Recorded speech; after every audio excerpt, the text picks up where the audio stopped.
Les Maîtres de l'Horreur, saison 2, épisode 9.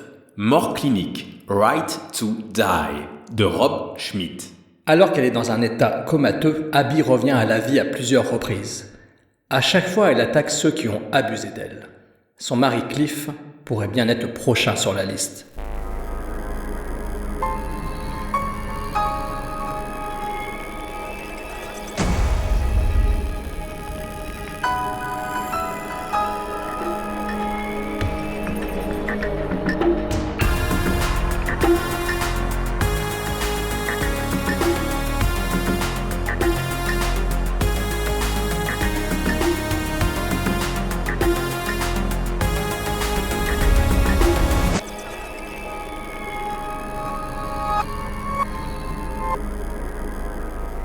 Les Maîtres de l'Horreur, nous sommes toujours là, toujours debout, toujours vivants, disait ce grand poète Renaud. Je suis Thibaut Turcat, je ne suis plus malade. Pour ceux qui suivent, il m'a fallu plus de 2 mois et 8 épisodes de ce putain de podcast saison 2 pour arriver à combattre cette maladie, grippe doublée d'une coqueluche, pour ceux que ça intéresse, pour ceux qui veulent retrouver un peu les variantes dans ma voix au fil des épisodes. Et ça fait du bien de pouvoir respirer la vie, respirer le bonheur, et respirer l'odeur si particulière, si pointue et si acide de mon ami en face de moi, Jérôme Bouvier. Bienvenue Jérôme. Tu es donc en train de me dire que tu nous as contaminés toutes ces dernières semaines avec de la coqueluche. Bah apparemment, mais je ne savais pas. Tu sais comment je combats ça ? Avec du Porto. Non. Avec du Porto. C'est un épisode Porto aujourd'hui. Je suis à fond dans le Porto. Donc là, je vous le dis tout de suite, je suis au taquet du Porto. Je vais vous sortir une vanne à la minute. Je suis chaud. Le pad est là, donc là, il est non, prêt. Non, surtout que là, on est quand même là pour parler d'un réalisateur essentiel des Maîtres de l'Horreur. Ah oui. Ah bah oui. Un grand. Imparable. Peut-être celui qui méritait d'être dans cette série. Ah mais oui, c'est formidable. Je savais pas que dans le cinéma, on avait l'équivalent dans la musique de ce qu'on appelait les One Hit Wonder. Là, on en a un One Film Wonder, quoi. Donc c'est formidable, je trouve ça génial. Oui, alors, si tu suis un peu le propre podcast qu'on est en train d'animer, on a déjà parlé de ce sujet dans la saison 1, et on l'a déjà appliqué à bon nombre de réalisateurs de la saison 1. On en a vraiment parlé. Là, il détient la palme. Là. Bah, il détient la palme. Ah, là, il détient le Porto d'or, là. Je lui donne tout de suite, là, le Fantasporto, il l'a, le Grand Prix, hein. On y va, hein. Non, mais il l'a parce que Rob Schmidt, de son vrai nom, Robert Schmidt Baracano. Alors, faut savoir une chose, il n'est pas Brigadier Schmidt, Brigadier Schmidt, Parce que oui, Robert Schmidt est officiellement le pire maître de l'horreur de ces 2 saisons, puisqu'il n'a fait qu'un seul film d'horreur. C'est-à-dire que c'est une filmo déjà où il y a très peu de films, et parmi ces films-là, il y a un seul film d'épouvante, d'angoisse, de peur.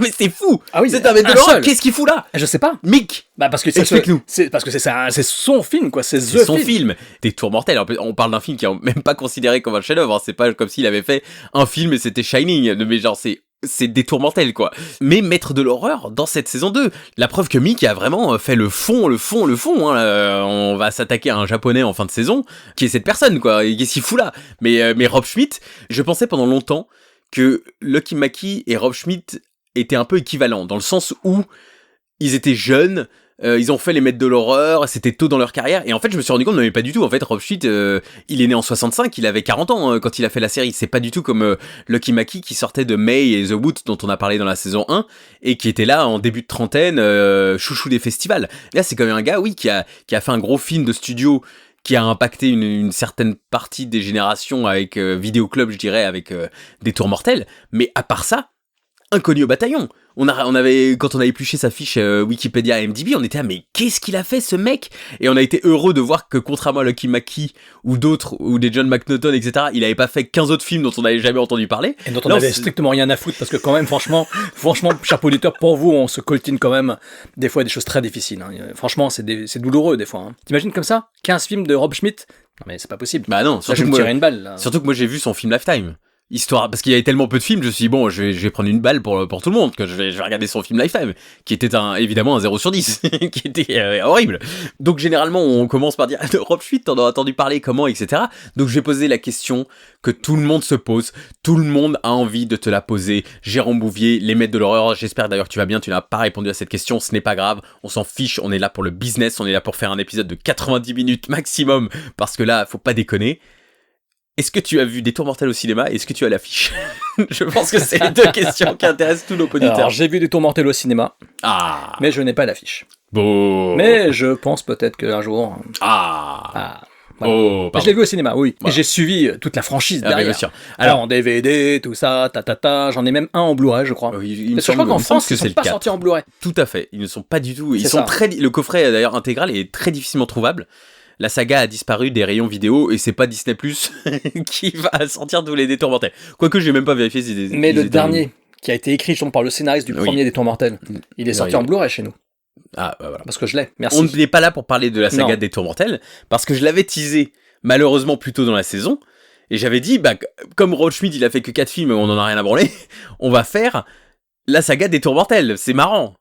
Et en fait, parce que Mick Garris était très content de son épisode, et toute l'équipe était très contente du travail de Rob Schmidt, donc ils l'ont fait venir pour Fear Itself, la saison 3 non officielle. Et en fait, on s'est dit, non mais il faut absolument qu'on fasse des Tours Mortels pour Fear Itself, parce que sinon on n'aura plus rien à dire. Et j'ai déjà plus rien à dire sur Rob Schmidt après 10 minutes de podcast. On y va tout de suite. Hein. Oui, il est né en Pennsylvanie, Ok, on s'en fout. Continue. dans une étrange ville, peuplée de personnages un peu inquiétants. Ah oui. Il habitait une ferme entourée d'une forêt qui a nourri son imagination et sa peur de l'inconnu. Son choc au cinéma, il y a toujours un choc au cinéma Ah oui. pour ces réalisateurs-là. Laisse-moi deviner, je suis sûr que c'est le même que toi. C'est-à-dire en 65. Massacre à la tronçonneuse. Non. Ah. C'est Son of Blob. Attention au Blob, que son père l'a emmené voir au cinéma quand il était très très jeune, 6-7 ans, et il a dû quitter la salle plusieurs fois, tellement il avait peur. Il faut savoir aussi, au fil des interviews, il y a très peu d'interviews de lui, très peu de podcasts. Pour vous dire, j'ai regardé 2 interviews YouTube, mais sur des chaînes YouTube. Enfin, il y en avait une, c'était sur un passionné de cinéma d'horreur qui a 15 ans. Alors bravo à lui, il a 15 ans, maintenant on peut avoir une chaîne YouTube et essayer d'inviter Rob Schmidt, qui est devenu professeur de cinéma à Atlanta. Et j'étais là, mais où j'en suis? C'est-à-dire que Rob Schmidt n'est même pas dans le podcast de Mick Garris, n'a fait aucun podcast de cinéma d'horreur, n'a même pas fait des suivis de sa saga des Tours Mortels, etc. Il y a un peu rien sur lui en ligne. Donc voilà, juste pour vous dire que c'était une galère pour entendre sa voix. Mais sa voix est notamment fan, effectivement, de Massacre à la tronçonneuse, de Rosemary's Baby, et aussi de Session 9. Il a recommandé dans une des 2 interviews que j'ai regardées qu'il était assez fan du film de Brad Anderson, dont on a parlé cette saison. Il déménage à New York avec sa mère avant son adolescence, et c'est là où son père souffre de démence, et notamment atteint d'Alzheimer, qui va énormément nourrir le début de carrière de Rob Schmidt, puisque son premier long-métrage aura une sous-intrigue par rapport à ça. Rob Schmidt a une enfance assez difficile, par contre, il a des traumas d'enfance dont il parle dans les interviews. Il trouve le monde autour de lui dangereux, agressif, et il a surtout des très mauvaises expériences au lycée.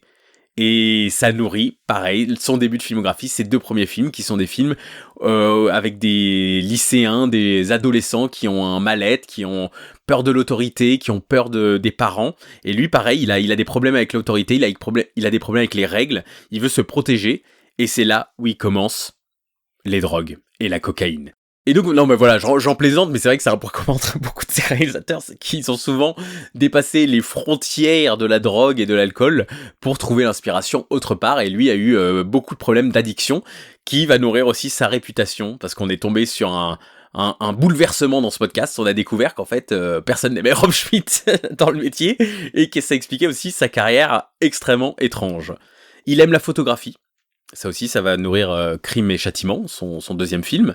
Et il se dirige vers la réalisation uniquement à ses 18-19 ans, quand il commence à faire des études d'art. Il va finir par faire l'école American Film Institute, qui était un peu l'école seconde zone. Et il se réclame disciple de Stuart Rosenberg, le réalisateur de Là, tu fais exprès, t'as fait exprès. Tu t'attendais à ce que je dise Stuart Gordon? Non, encore. Bam, tout est lié. Non, Stuart Rosenberg. Non, Stuart Rosenberg, réalisateur de Amityville, Luc la main froide, Brubaker. Je suspecte aussi qu'il dirige sa propre page IMDb, parce que quand on a préparé ce podcast et qu'on a fait la liste des films, il y a beaucoup de ces projets qui sont sur IMDb qui sont en fait des pilotes télé introuvables, vraiment qu'on ne peut pas regarder, qui n'ont quasiment pas de notes sur IMDb, parce qu'en fait c'est lui qui les rajoute. Et sur beaucoup de ces projets, il y a écrit pilote jamais diffusé. Ouais, ok, ça veut tout dire quoi. C'est comme le Wonder Woman, ça se trouve c'est lui qui l'a réalisé. Pas du tout, Non, ça n'en fait pas partie. Merci D'accord. d'avoir fait tes recherches merci, complètes. Oh, j'en ai rien à fiche. Une petite question, tu dis que les gens ne l'aiment pas dans le milieu. Ah non, mais alors deux personnes. Bon, Mick Garris déjà, parce que 3 personnes. Eliza Dushku, Bien sûr. 2 films avec elle. voilà, c'est quand même Mick pas rien. Garris, C'est pas rien. Mick 2 Garris. épisodes pour lui. Voilà, et la troisième c'est qui? Michael Ironside. Et Ironside, pendant de nombreuses années, l'appelait le soir pour lui dire « Tu travailleras plus jamais dans cette ville » et lui raccrocher au nez. C'était sa grande blague avec Ironside. Voilà, sérieux. Je trouve En plus, quel homme brillant. il devait tellement faire une voix terrifiante. Ouais, et tout. et c'était leur grande blague entre les deux. Voilà. À la défense de Michael Ironside, ce podcast, qu'il a été mal jugé par Jérôme il y a plusieurs épisodes. Souvenez-vous, V Dans comme quoi vampire. Ah. V comme vampire. Oh, Michael Ironside, Bah, et là, j'aime il nous beaucoup, livre mais encore non, deux performances incroyables dans la carrière de Rob Schmidt. Deux très bonnes performances, genre, n'exagérons pas. Sa carrière commence à la fin des années 90 avec un film qui s'appelle Speed of Life, aka Saturn. C'est pareil, c'est un titre qui a changé, un film qui a mis de nombreuses années à sortir, un film indépendant, budget $350,000, avec Scott Caan et Mia Kirshner. Inspiré d'un court-métrage documentaire qu'il avait fait qui s'appelle Earl's Demise, qu'on peut appeler La mort de Earl, qui parlait de la maladie de son père. Donc il a fait un film extrêmement intimiste là-dessus, où il filmait son quotidien, le quotidien de son père, d'accompagner quelqu'un. Et du coup, il a fait un sujet comme ça, il s'est dit, peut-être transposer ça au cinéma, comme ça se faisait à l'époque, pour un long métrage. C'est d'ailleurs le film qui convainc Stan Winston d'engager Rob Schmidt plus tard sur Détour mortel, parce que le film met tellement de temps à sortir qu'il se fait une petite réputation parmi les productions indépendantes d'Hollywood. Speed of Life, qui est un film pas inintéressant, mais comme un peu le film suivant qui souffre pas mal de petits effets, d'un petit côté nonchalant à l'intrigue, où tu sais pas vraiment ce que tu regardes finalement, ou le pourquoi du comment. Alors là, c'est l'histoire donc de Scott Caan, qui est un jeune qui essaye de s'en sortir par tous les moyens parce qu'il s'occupe de son père. Il prétend que sa mère est morte, mais en fait c'est parce que sa mère ignore un peu ce qui se passe dans la famille, et ce qui se passe c'est que son père, qui était professeur, souffre d'Alzheimer et il doit prendre soin de lui, donc au quotidien. Voilà, on sent que c'est un sujet intime pour Rob Schmidt, mais pas pour Scott Caan, ce qui est un acteur sympathique, y a pas de souci là-dessus, on l'aime tous, dans Entourage, dans les Oceans, il est marrant, il a un physique bizarre, il a une grosse brosse à cheveux sous la tête, mais c'est le fils de James Caan, voilà, c'est Scott Caan quoi. Mais ça sent que ça le saoule un peu de jouer dans ce film, on sent qu'il est pas là pour livrer une grosse performance, qu'il est plus ça, ouais bon, c'est quand la partie où je suis sur une moto. C'est pas le meilleur acteur pour être aussi intime dans le quotidien un peu comme ça. Il croise sur sa route un jour, en virée nocturne, Mia Kirshner, qui addict à la coke et au sexe, et qui du coup l'emmène dans quelques virées, et qui, au bout de, 25 minutes, 30 minutes du film, disparaît pendant 30 minutes du film, tu oublies qu'elle existe. Son personnage arrive, et puis repart, et puis revient dans la dernière demi-heure. Un peu bizarre, parce que tu penses que ça va être un film là-dessus, sur quelqu'un qui fond dans la drogue et l'alcool, et en fait un film, encore une fois, très intime. Et puis, à 1 heure de film, ça devient Burnout. Il a des problèmes avec les flics après une virée nocturne, il a des dealers qui entendent parler de lui, et il lui demande d'être son homme à tout faire à moto et de rapporter la drogue et l'argent, etc. Une partie qui dure 5 minutes. Donc c'est un film très bizarrement construit. À la fois la chute aux enfers d'un homme, mais pas vraiment, parce qu'il s'occupe encore de son père, il va le mettre à l'hôpital 2 scènes plus tard, il le sort de l'hôpital. Enfin voilà, ça suit des directions pas forcément passionnantes, avec une mise en scène totalement banale, qui sera beaucoup plus, je trouve, assumée dans Crime et Châtiment, où il fait des vrais choix de mise en scène que certains peuvent juger kitsch ou naze, mais au moins il y en a. Là, c'est plus un film un peu lambda, qui sait pas vraiment s'il veut être un film immersif et intimiste ou un film cool. J'avais l'impression de voir une version un peu dramatique Sundance d'un film Rebel Highway. Tu sais, Road Racers, ce genre de film dont on a parlé, Girls in Prison, qui étaient ces films voilà, de Samuel Arkoff, ces grosses séries B sur les jeunes avec leur moto. Et j'ai l'impression qu'il y a ça avec le personnage de Mia Kirshner, et qu'en même temps, non, c'est quand même un film intime parce qu'il parle d'un sujet intime. Voilà, donc c'est un film qui sait pas vraiment ce qu'il veut être, mais qui n'est pas forcément inintéressant si vous aimez ce genre de long métrage. Une petite question quand même, parce qu'il y a Mia Kirshner, tu l'as cité, moi c'est une actrice que j'aime beaucoup depuis The Crow 2 et Sex Academy, et L-Word évidemment. Elle est comment dans le film ? Anodine. Mais les deux sont pas ultra convaincants de toute façon. Il y a une scène surréaliste où ils emmènent en virée une prostituée, et elle fait mine de vouloir un plan à 3 avec elle pour finalement finir dans la chambre avec Scott Caan uniquement, et la prostituée se retrouve derrière la porte. À un moment donné, quel est le but de cette séquence ? Donc voilà, c'est ce genre de personnage un peu incohérent, genre Et il y a un speech par contre dedans que je vais citer parce qu'il fait écho à Rob Schmidt aussi, où le personnage de Scott Caan se confie à son père, il lui dit papa, je bois beaucoup, je me drogue beaucoup, mais c'est pas parce que j'en ai envie, c'est parce que c'est mon seul moyen. Et on sent que Rob Schmidt a beaucoup de choses à dire là-dessus, sur ses addictions. J'en parle beaucoup parce que sur le film d'après, ça va lui jouer des tours, et ça explique pourquoi, malgré Détour mortel, sa carrière n'est allée vraiment nulle part. Et il est aux oubliettes, et il est devenu professeur. Il a quitté vraiment Hollywood. Et autre fait intéressant du film, c'est qu'il y a un écho à son épisode des Maîtres de l'horreur, parce que les 10 dernières minutes sont sur cette notion de droit de vie. Est-ce que si on estime qu'un être cher est en train de souffrir, même s'il est techniquement en vie, est-ce qu'on met fin à sa vie ou pas ? Et c'est le sujet entier des Maîtres de l'horreur et de son épisode. Donc j'ai trouvé ça intéressant, et j'étais je suis récompensé pour avoir regardé ce film légèrement introuvable. Son film d'après, c'est Crime et Châtiment en banlieue. Ça marche beaucoup moins bien en français. Crime plus Punishment in Suburbia, un film indépendant qui était allé à Sundance 2000 avant de s'écraser et de faire un énorme bid dans les salles américaines. Un film que je connaissais parce que j'ai eu ma période Monica Kina. J'ai eu une grosse période, là ça a été un moment confession, tu n'es pas prêt pour ce qui va arriver. Freddy contre Jason, voilà, Monica Kina, elle court sous la pluie, elle balance une hache, elle balance des vannes. Alors moi justement c'est avec ce film-là que je l'ai découverte la première fois. Ah ok. Parce que j'ai acheté le film en DVD, mais sans savoir du tout de quoi il s'agissait, hein. J'avais chopé le DVD à sa sortie. Et au fur et à mesure de mon adolescence, j'ai même été responsable d'un forum Monica Kina. Parce que j'avais un crush sur quelqu'un qui l'adorait aussi. Donc pour lui faire plaisir, j'avais mené un forum, donc j'avais vu tous les films de Monica Kina. Attends, une question. J'arrête tout, arrêtez le podcast. Bon, moi j'étais sur le forum de Mad Movies, j'étais sur le forum de Mad, mais le forum de Mad il y avait des topics. T'es en train de me dire que t'as carrément créé un forum Monica Kina, quoi. C'est même pas un topic sur Allociné ou sur le forum de Mad. Les topics étaient chacun de ses films. T'as littéralement fait ce qu'un gars avait fait sur le saumon agile sur Steven Seagal. Et que j'étais même connecté dessus. Je m'étais même créé un compte sur le forum de Steven Seagal. Seagal, à la gueule, tu pouvais te marrer parce que t'avais vraiment des gens, c'était vraiment les bœufs fans de Steven Seagal. Ah bah là, c'était. Mais là. Ouais, non, mais je suis allé loin.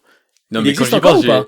Je ne sais pas s'il existe encore parce que c'était une ancienne plateforme. C'est Monica Kina, monsite.fr. C'est Monica Kina, Blogspot. Enfin, je sais plus lequel c'était. Il faudrait rechercher. Ah, il faut que je le recherche tout de suite. Non, mais pas pendant le podcast, merci. Non, mais le mec, s'en a rien à foutre du Rob Schmitt. Hein. C'est vraiment, je vous le dis, hein, il est ailleurs, le gars. Ah, moi, c'est Monica il Kina. Il est déjà en train de regarder la peau. On va faire la carrière de Monica Kina. Très bien, longue distance, vu. Vu. Strike avec Kristen Dunst, vu. Non, mais je peux te la faire, la carrière de Monica Kina. J'avais tout vu. Jusqu'en 2008, j'avais vu tous ces films. Après, j'ai arrêté d'animer le forum. Et donc, voilà, mon secret, mon jardin secret, c'est un forum sur Monica Kina. Et en plus, il y avait personne qui postait. Enfin, c'est pas comme si j'animais un forum où il y avait des gens. C'est juste que j'avais posté un topic par film et que chaque film, je les avais critiqués et j'avais mis une note, etc. Et c'est tout. Et c'était pour faire plaisir à quelqu'un. Non, mais c'est fou. C'est fou, cette affaire. Crime et Châtiment, donc, écrit par Larry Gross. Crédit aberrant, puisque quand on regarde sa filmo, on est là... alors, le scénariste de 48 heures, Streets of Fire, Geronimo pour Walter Hill, le remake de Fenêtre sur cour avec Christopher Reeve, Jugé coupable, Belleville Cop, avec Omar Sy et Anthony Darche. Et il a écrit aussi, dans ces années-là, un film qu'une poditrice à nous, d'ailleurs je la salue, adore, Prozac Nation, avec Christian Ricci, qui est un peu dans le même mood, film de lycée, un peu transgressif, qui essaye de montrer la réalité de ce que c'est d'être adolescent. Très très bon film, bien meilleur que Crime et Châtiment. Et en fait, c'est un script que Larry Gross a écrit dans les années 90, qui prend la poussière, et il s'appelait Crime plus Punishment in High School. Pas le meilleur titre non plus, mais voilà. Et en fait, le film donc débarque en 2000 à Sundance, etc. Dans cette grande vague, dont on a déjà parlé cette saison, la vague des teen movies, qui se basait sur des pièces de théâtre ou des romans pour adultes, et qui revisitaient ces intrigues-là au lycée. Et j'en avais parlé parce que Ernest Dickerson essayait de monter Juice comme ça au départ. Finalement, ils en ont fait plus un film de Hood. Et en fait, dans cette vague-là, il y a Roméo plus Juliette, qui est, je pense, le déclencheur de cette vague-là, clairement. Sex Intention, Othello avec Josh Hartnett. Et dans les comédies, il y a Clueless, 10 bonnes raisons de te larguer, Alison Forever. Et en fait, ce film en fait complètement partie dans ce contexte-là, parce que c'est grâce à ce contexte qu'ils ont réussi à faire le film. Alors, on va pas parler de Crime and Punishment, ça sert à rien, ce film, voilà. Donne-moi plutôt ton avis sur O, parce que je l'ai jamais vu, c'est bien ou pas, ça ? Je ne l'ai pas vu depuis longtemps, fan de Josh Hartnett, j'ai animé un Skyblog sur lui pendant des années. J'aurais pu d'ailleurs, Josh, je l'aime, Trap, le piège se referme, Trap, maintenant Blu-ray. O, très bon souvenir. Je pense qu'il est plus ambitieux, plus théâtral aussi que Crime et Châtiment, qui fait un peu plus film d'auteur de Sundance. Mais grosso modo, oui, ça se base sur Crime et Châtiment, donc le roman, même si ça n'a techniquement aucun rapport, vraiment, parce que ça n'adapte aucun personnage, si ce n'est l'idée principale que un personnage tue quelqu'un, cache le crime, se sent mal, et du coup finit par confesser le crime pour pour éviter d'aller en enfer, entre guillemets. Et donc c'est le roman de Dostoïevski, et la phrase de Rob Schmitt, c'est juste que ça se passe dans un lycée de Californie au lieu de la Sibérie. Mais pour lui, c'est le même concept. Bon, après, ils sont pas allés aussi loin que ça, mais voilà, c'est pour ça que ça s'appelle Crime et Châtiment, même si ça reprend vraiment aucune intrigue, sous-intrigue ou pas, si ce n'est l'idée des chapitres. Dans Crime et Châtiment, il y a 3 chapitres sur le positif, 3 chapitres sur le négatif, la montée et la descente aux enfers, etc. Donc là, ça a repris ça dans le film, ça explique cette idée de couper le film en chapitres. Ce qu'il faut savoir, c'est que ce film est produit par Christine Vachon, grande productrice de cinéma indépendant, une productrice historique de Todd Haynes et Todd Solondz, qui a produit notamment Kids, Boys Don't Cry, juste avant celui-ci, et qui finira par produire Photo Obsession, Dirty Shame, Betty Page, dont on parlera dans Fear Itself, Still Alice, et récemment Past Lives. Et en fait, dans son livre, Christine Vachon parle d'un tournage de film. Un livre qu'elle a écrit qui s'appelle Killer Life, qui parle de sa société production Killer Films. Et elle dit, il y a eu un film où il y a eu des gros problèmes. C'était son premier film de studio, en collaboration avec un studio. Et sur ce film, il y a eu un réalisateur vraiment insupportable. Et personne nous avait prévenu que ce réalisateur était unproducible, donc je ne sais pas comment le dire, on ne pouvait pas produire cette personne, on ne pouvait pas l'aider à faire un film. Il s'est embrouillé avec le scénariste, il s'est embrouillé avec le studio, ce qui fait que le studio avait tellement la revanche sur lui qu'ils ont largué le film exprès, en salle, sans promo, en mode, voilà, tu nous as fait chier, voilà comment on gère ton film. Crime et Châtiment. Et quand on recoupe les infos, il était sous influence à cette époque. Parce qu'il explique sur YouTube que ça fait 20 ans qu'il est sobre, donc si on recoupe un peu, c'est plutôt période maître de l'horreur, post-détour mortel. Et donc on peut supputer que c'est sur ce film-là, parce que c'est le seul film qui n'est pas nommé dans le livre, alors que tous les autres films ont un chapitre, et que comme par hasard ce film, elle n'en discute pas dans le livre, et donc il y a plusieurs interviews croisées et articles sur internet qui disent que c'est Rob Schmitt. Voilà. Crime et Châtiment, donc c'est la version un peu réaliste, dark, teen angst de Clueless ou de Heathers, la vie de l'étudiante de rêve qui part en cauchemar, avec comme point commun avec Dostoïevski, l'état émotionnel, mental, physique et social d'un meurtrier, ainsi que les causes et conséquences du crime. Donc on suit au départ le personnage de Vincent, qui est joué par Vincent Kartheiser, futur acteur de Mad Men, qui est obsédé par Rosanne, jouée par Monica Kina, Rosanne qui est la fille un peu parfaite du lycée, qui sort avec le quarterback, qui est joué par James DeBello, donc un acteur qui joue dans Sangers, dans Cabin Fever, dans plein de films plein de teen movies de l'époque. Et il s'avère que Rosanne a une situation assez compliquée parce qu'elle vit avec son beau-père et sa mère, Michael Ironside et Ellen Barkin, et sa mère tombe amoureuse, coup de cœur absolu pour Jeffrey Wright, qui a fallu, je pense, 4 minutes pour reconnaître, même s'il y avait son nom au générique, j'ai dit, je connais cet acteur, et comme en fait il fait pas le Hey, Jeffrey Wright, yes, the source code is here. Et ben je me suis dit, putain, c'est Jeffrey Wright qui joue sobre, oh mon dieu, c'est bizarre de le voir comme ça, il est très bon le con. Et il y avait Shaft aussi à la même époque où tu avais mentionné qu'il était... Je l'adore dans Shaft. Il est génial dans Shaft. Mais c'est vrai que ça fait bizarre sans voir ses tics. Peoples. Ça fait bizarre de le voir sans ses tics. Donc sa mère part de la cellule familiale, part de la maison, et là, petit à petit, les drames s'enchaînent, jusqu'à se faire agresser sexuellement par son beau-père, et là commence tout l'enjeu du film. Est-ce qu'il faut tuer son beau-père ou pas? Et elle fait la décision de oui, je vais préparer le meurtre de mon beau-père. Voilà, le thème central du film va être ça. La promesse du titre, finalement, c'est Crime et Châtiment en banlieue. Est-ce une vraie critique de la banlieue? Si ce n'est le côté un peu verni de la vie de Monica Kina, mais j'ai l'impression que Heathers et Clueless, en comédie, le font 100 fois mieux. Bref, Crime et Châtiment, tu l'as vu à l'époque en DVD. Qu'est-ce que t'en as pensé? Qu'est-ce que t'en penses aujourd'hui? Qu'est-ce que tu as aimé, pas aimé? Alors, je me rappelais d'une impression mitigée quand je l'avais vu la première fois. Aucun souvenir du film, si ce n'est que je savais que c'était un film pas très joyeux, assez sombre, assez triste, mais je n'avais aucun autre souvenir à part ça. Et la revoyure a été très bonne pour moi. J'ai vraiment beaucoup apprécié ce film. J'ai été pris dans l'histoire. C'est un film dramatique, pur et dur, assez cruel, très méchant. Le personnage de Monica Kina est assez lumineux, est assez rayonnant. On comprend pourquoi tous les hommes autour d'elle sont comme des mouches attirés par la lumière. Vincent Kartheiser fait un peu comme Wes Bentley, attiré par Mena Suvari, dans American Beauty. Voilà. C'est le même personnage. C'est un peu le même personnage, mais je trouve que là, je sais pas, j'avais plus d'empathie pour lui, je le trouvais plus touchant, j'étais plus intrigué par sa façon d'être, par cette obsession qu'il avait, même si des moments ça frôle un peu le malaise par cette obsession quasi maladive, stalker, etc. Mais il y avait quelque chose d'assez fascinant dans le personnage qui fait que j'ai pas été repoussé par lui. En face, James DeBello, qui est un acteur que je trouve sympathique, mais qui m'a toujours agacé. Je sais pas, c'est ce côté quarterback qui joue dans tous les films. Il m'a toujours un peu agacé, mais il est parfait dans son rôle parce que il est à la fois benet, mais pas tant. Il est à la fois touchant et à la fois assez agaçant, mais en même temps, c'est un personnage qui joue bien sa partition. James DeBello, il joue bien sa partition. Et on a quand même un duo, même un trio avec Ellen Barkin, Michael Ironside. Michael Ironside qui est effrayant dans ce métrage.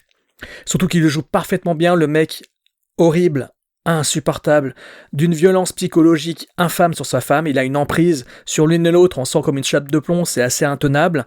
Et je trouve que la partie agressive et le lendemain, il le joue remarquablement bien, c'est d'un traumatisme total, c'est-à-dire que on a l'impression que il est au petit déjeuner, c'est comme si ce qui s'était passé la veille, c'était juste un lointain cauchemar ou un fantasme qui arrivait dans sa nuit, quoi. C'est très dérangeant comme il le joue et je trouve qu'il est vraiment très bon. Ellen Barkin, elle a moins de choses à jouer, il faut le reconnaître, mais les quelques scènes où elle est là, elle est très bien. Mais elle est vite évincée du script, donc c'est dommage, parce qu'elle aurait pu apporter plus de choses au métrage. Et on a Jeffrey Wright, par contre, lui je l'aime beaucoup, j'ai toujours apprécié cet acteur. Évidemment, comme dit Thibaut, il a des tics, etc., mais c'est un acteur que j'apprécie. Bref, tout ça au service donc d'une histoire qui est assez prenante, assez touchante.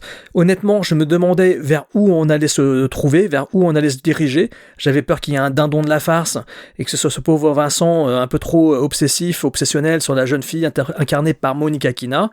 Il y a un petit peu de ça, mais pas tant, finalement, parce qu'en fait, il y a une sorte de rédemption qui se fait. Donc c'est crime et châtiment, parce qu'effectivement, il y a un crime, il y a un châtiment, mais je trouve que le métrage a quand même une connotation assez amère, assez dure. Je préfère honnêtement revoir un film comme celui-ci que me retaper un film de Larry Clark sur la jeunesse désœuvrée américaine, un peu trash, etc. J'ai trouvé ça assez plaisant à suivre. On n'est pas loin de Gus Van Sant. C'est un Gus Van Sant mineur, je dirais. Mais on sent quand même que ça veut se rapprocher de ce cinéma-là.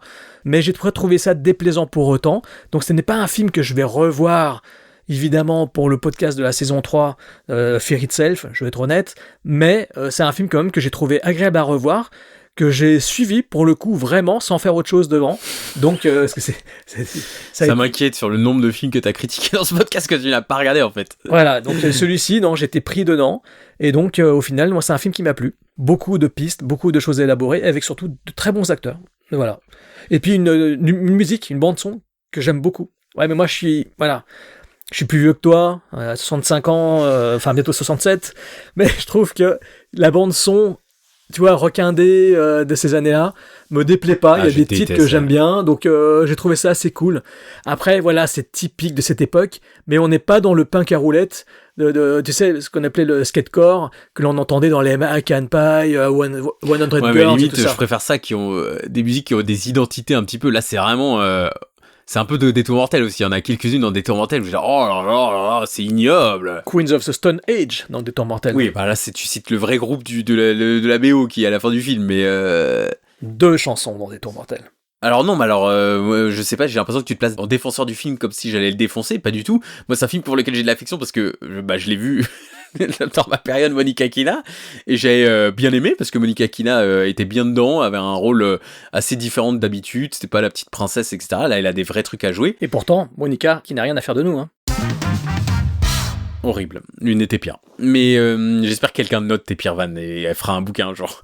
Mais ouais, je trouve, pareil que toi, ce qui m'a choqué dans celui-là, et surtout dans Détour mortel, quand on le revoit aujourd'hui, je suis désolé, c'est la direction d'acteur. La direction d'acteur sur ces 2 films est impeccable, les personnages sont super bien campés, et dans Détour mortel, on en viendra après, je vais être dithyrambique sur Détour mortel, mais sur Détour mortel, c'est ce que j'adore dans le film, c'est qu'est-ce que les personnages sont attachants, et là, pareil, je trouve la direction d'acteur assez incroyable. Honnêtement, surtout quand j'ai vu Speed of Life là en dernier, où je me suis dit, Scott Caan tient pas son rôle.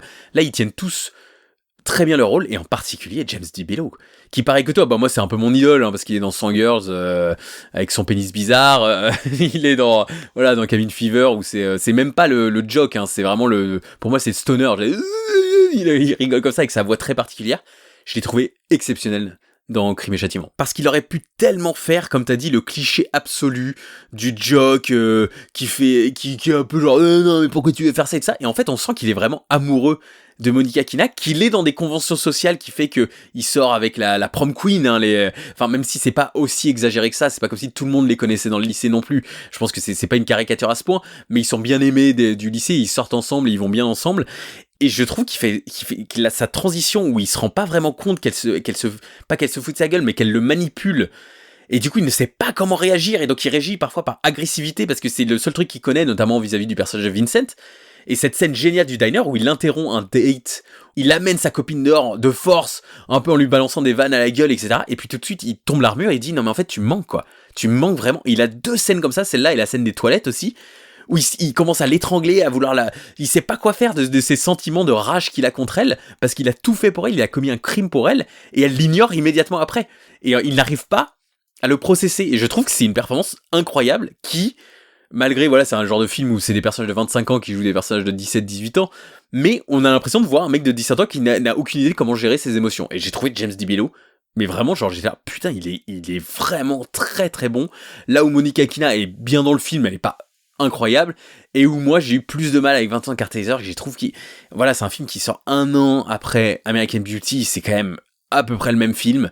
Super aussi exemple de film qui un peu va derrière le vernis parfait de la banlieue, beaucoup plus que Crime et Châtiment, qui voilà, sa critique de la banlieue se résume à elle habite en banlieue quoi, un petit peu, hein, vraiment parfois j'étais un peu déçu mais putain ça va pas aller plus loin.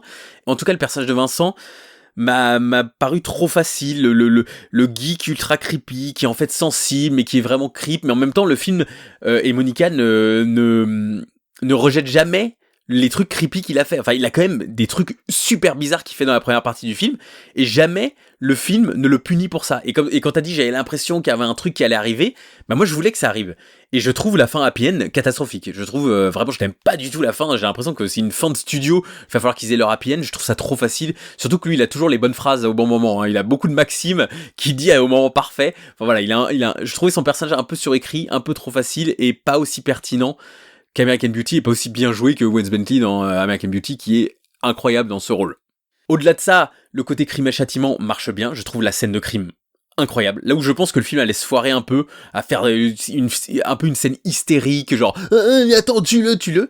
En fait, elle est d'une précision morbide. Je trouve que ça marche vraiment bien. Mais le film, je dois l'avouer, me perd un peu dans la deuxième partie. Là où la romance en fait se met en place entre Monica Kina et Vincent Kartheiser, parce que je suis pas à fond avec les personnages. Et surtout, cette deuxième partie tourne un peu en rond, je trouve. C'est-à-dire qu'on se demande, mais où ça va. Après, on commence à mettre les clés de, s'il prend tout en photo, il était forcément là ce soir-là, ça va donner quelque chose. Et en fait, ça donne vraiment rien, ce truc. Je pense que c'est le but du film. Le côté, oui, je sais très bien ce qui s'est passé cette nuit-là, mais voilà, on s'en fout. C'est genre, ok, t'es ce genre de gars. Et juste après, t'as la scène de station-service un peu bizarre où tout se met en place, Jeffrey Wright est là, y a un gun et tout ça, t'es là, oh là, qu'est-ce qui est en train de se passer? Mais je m'attendais à plus autour des photos, et cette deuxième partie, comme j'ai dit, renvoie un peu le côté coquille vide du film par moment, c'est-à-dire pourquoi, quel est le message vraiment du film. En revanche, je trouve que la direction visuelle est impeccable, il y a des effets de décadrage et de flou qui sont beaucoup critiqués à l'époque. Dans les critiques, j'ai lu un peu la réaction à l'époque, défonce le film en mode c'est un téléfilm du dimanche avec 3 flous pour se sentir intelligent. Mais moi j'ai adoré cette approche visuelle qui isole vraiment les personnages. Il y a des conversations avec Michael Ironside et Monica Kina où ils sont censés être proches, mais en fait comme ils sont flous tous les deux dans le cadre de l'autre, dans des champs contre champs, ça donne vraiment un aspect visuel intéressant. L'idée des chapitres avec les photos qui reviennent, bon, pas fan, mais quand on sait que c'est influencé par le roman et la descente aux enfers, tu dis bon, ok. Je trouve que le film se tient visuellement et c'est un film sympa à suivre, malgré le sujet, etc. C'est un film sympa à suivre qui est un film de lycée, quoi. Et nous deux, on est fans de films de lycée, qui soient dramatiques ou comiques. En tout cas, défoncé par la critique à l'époque, comme j'ai dit, une copie prétentieuse et vide de American Beauty, larguée dans très peu de salles par le studio, et pourtant, en 2003, Stan Winston vient le chercher pour Détour mortel, Wrong western, le survival dans ce qu'il a de plus noble, dans ce qu'il a de plus classique, mais de plus plaisant. Voilà, c'est typiquement, on parlait en début de podcast, il y a maintenant 6 ans, je ne sais plus quand on a commencé cette émission, ces maîtres de l'horreur, mais du côté rassurant des films d'horreur, Des Tourmentelles 1, c'est un film rassurant. Je peux le regarder avant de dormir, c'est genre, il y a tous les clichés du genre, mais qui sont bien faits, des personnages attachants, des meurtres stylés, des méchants emblématiques, une saga voilà qui va continuer, qui va se faire rebooter 2 fois.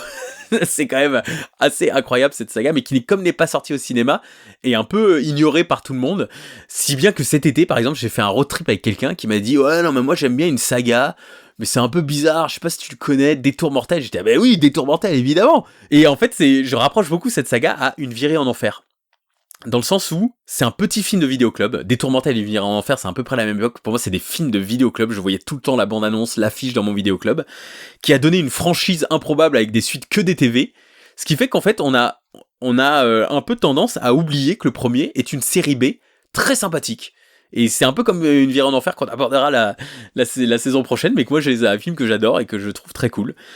Développé donc en 2001 par Summit et Stan Winston comme un hommage au survival des années 70, La colline à des yeux, Deliverance, Massacre à la tronçonneuse, écrit par Alan McElroy, le scénariste de Halloween 4, Rapid Fire, Spawn, et surtout le reboot de Des Tourmentelles en 2021. C'est lui qui a écrit son propre reboot. T'as oublié un de ses chefs-d'œuvre. Où j'ai fait exprès parce qu'on a déjà parlé de lui. Ouais, mais mais t'as oublié son chef-d'œuvre, Ballistic. Je suis désolé. Ah oui, Earth versus vs. Saber. Un script qui est d'ailleurs changé plusieurs fois par le studio. Ils veulent faire des personnages plus jeunes, donc à la base c'était des personnages de 25-30 ans, il en a fait des étudiants, même si les acteurs n'ont pas changé, donc on a toujours l'impression aujourd'hui de voir des personnages de 25-30 ans. Seul film de la saga aussi qui n'a aucune nudité, malgré les multiples tentatives du studio de rajouter des scènes de sexe ou des scènes de nudité. Et d'ailleurs, seul film de la saga à être sorti au cinéma, outre le reboot de 2021 qui est sorti post-Covid dans un nombre de salles assez pitoyable. Mais voilà, c'est quand même assez marrant que ça soit finalement l'unique, le seul et l'unique, donc produit par Stan Winston, qui sort à cette époque de sa série de 5 Creature Features, avec Lou Arkoff, le fils de Samuel Arkoff, le père de la fille avec qui j'étais à l'école de cinéma pour ceux qui suivent ce podcast. Tout est lié, voilà. Creature Features qui est un éplat qu'on se promet de faire depuis des années et qu'on n'a jamais fait dans Podsac. Faute de trouver les films. Bah je l'ai moi le coffret. Ah bah depuis. voilà. Moi je les ai vus les films. Faut le bon. ramener. Faut le ramener. Faut le ramener. On arrête le podcast Ouais. de l'horreur. Alors on fait une petite pause d'un mois là. On va prendre le temps, on va créer un forum, un blogspot sur les Creature Features de Stan Winston. Oui, Creature Features culte. C'est quand même très influencé aussi d'un épisode de X-Files, évidemment, qui s'appelle Home, le saison 4, épisode 2, qui est un épisode qui a choqué la nation américaine, tellement il était violent, qui est donc Mulder et Scully, qui tombent sur une famille de consanguins qui se protègent eux-mêmes dans une maison, et un épisode qui est très très violent, très très noir, et qui fait énormément penser à Des Tourmentelles. À l'époque aussi, il y a des rumeurs que John Carpenter développe un projet très similaire, un survival dans la forêt, une famille de consanguins, etc. Mais c'est un projet qui tombe à l'eau, ou qui pourrait peut-être avoir été plagié. Enfin bon, c'est les aléas de John Carpenter, on ne sait plus qui croire, puisqu'il voit des remakes partout, le bonhomme. Et puis un casting assez incroyable aujourd'hui. Eliza Dushku, Desmond Harrington, Emmanuel Shriki, Jérémy Sisto, dont on a parlé dans l'épisode Lucky Mackie, Kevin Zegers et Lindy Booth, qui joueront tous les deux dans l'Armée des Morts, qui auront une relation aussi, ils seront amoureux dans l'Armée des Morts, incroyable. Donc voilà, Des Tourmentelles. Est-ce que c'est la peine de pitcher si vous ne connaissez pas le film ? Grosso modo, deux passionnés d'escalade se font tuer dans la fameuse scène d'ouverture dont on a besoin pour introduire le fait que cette forêt est dangereuse. Et puis ensuite, il y a le personnage de Desmond Harrington qui essaye de traverser le pays sur une autoroute en mode Hitcher, hein, clairement il a pas vu le film de Robert Ramon, et finalement il fait un détour, mortel, et il a un accident de voiture parce que ce con ne regarde pas la route, accident de voiture d'ailleurs très impressionnant aujourd'hui, peu d'effets de mise en scène, pas de ralenti, c'est très très âpre, très cru, et il tombe sur une bande de jeunes qui est là, qui est coincée aussi parce qu'ils se sont fait percer leur roue par ce qu'ils estiment être des psychopathes, des pauvres cons. Donc ils vont chercher de l'aide, le groupe se sépare, et finalement il y a 3 bonhommes qui les attendent et qui les traquent à travers multiples décors. Voilà, c'est un survival qui ne s'arrête jamais et qui va dans une maison, dans une cabane en hauteur dans les bois, qui finit en haut des arbres, à la cime des arbres, il y a un policier qui arrive, il ne servira à rien. Voilà, c'est typiquement un survival. À l'époque au cinéma, tu vas le voir, quel est le contexte ? Ah bah tout simplement la presse en parlait, et encore une fois elle était plutôt positive pour ce film, donc je m'étais dit cool, un film d'horreur, on va le voir au cinéma, Et j'en étais sorti super réjoui, mon cher Thibaut. J'étais très content du film. Il est sorti en DVD, je me suis acheté, j'étais tout content. Il y a eu les frais des suites suivantes. J'étais moins content. Bon, voilà, c'est fun à regarder, mais j'étais moins content. Mais voilà, Détour mortel, le premier, oui, voilà, c'était efficace, rien à dire. Et ben écoute, pour le revoyeur, mes chers auditeurs... Parce que c'est un film, tu m'as dit, je le connais par cœur quand même, est-ce que j'ai envie de le revoir? Honnêtement, à la maison, j'ai fait, bon ouais, je vais me le mettre là... Merde, il est plus sur les sites de streaming. J'étais deg, j'ai dit, faut que je le trouve ce putain de film. Je cherche, je me dis, mon Dieu, j'ai le DVD, il est dans une de mes valises à DVD, mais il est dans le fond, là. Je vais pas arriver à revoir Détour mortel pour le podcast de demain. Je vais pas y arriver, je vais être foutu. Donc je l'ai regardé sur mon écran d'ordinateur, bordel. Eh ben, je me suis pris une claque monstrueuse. Je me suis pris the claque in the head, cher auditeur. Parce que bon sang, qu'est-ce que c'est efficace! Qu'est-ce que c'est bien! Déjà, tu prends Desmond Harrington, t'es tout de suite d'accord. Ok, l'acteur est génial. Si, je l'adore. Là, il est génial. Il est génial. Putain, l'art de défendre des gens improbables. Desmond Harrington. Le vaisseau de l'angoisse. The Hole. Nous étions soldats. J'étais super content. Un autre truc aussi qui m'a éclaté, c'est de me dire, tu vois, tu m'as dit, Jérôme, tu disais que tu connaissais par cœur le film. En fait, non, tu as raison. Encore une fois, voici la preuve, cher auditeur. Vous croyez connaître les films, mais ce n'est pas vrai, vous les connaissez pas. J'avais oublié l'introduction du film. L'intro escalade, zappé complet. Ce sera la base entière de Vertige qui a un plagiat de ce film. Exactement. Quand on remercie c'est un haut savoyard qui a tourné le film, on le félicite. Très sympathique. L'un des meilleurs making-of du cinéma français. Merci, c'est gentil de le soutenir. Bref. Abel Ferry, on t'embrasse. Ouais. Non, mais c'est vrai, c'est cool. C'est un mec de mon pays, je suis content. C'est cool. Il a tourné pas loin de chez mes parents, enfin, franchement, c'est cool. Détour mortel, un film, effectivement, on sait que c'est un film hommage à La colline à des yeux, à Massacre à la tronçonneuse. Il ne s'en cache pas, Rob Schmidt, il le dit, il a voulu faire son gros hommage à ces deux films-là. Bon sang, certes, mais punaise, qu'est-ce que c'est efficace! C'est 1h25, 1h22 sans générique, ça va très vite, les acteurs sont très bien campés, Thibaut l'a dit, ils sont exceptionnels dans le rôle, franchement, ils sont tous très bien.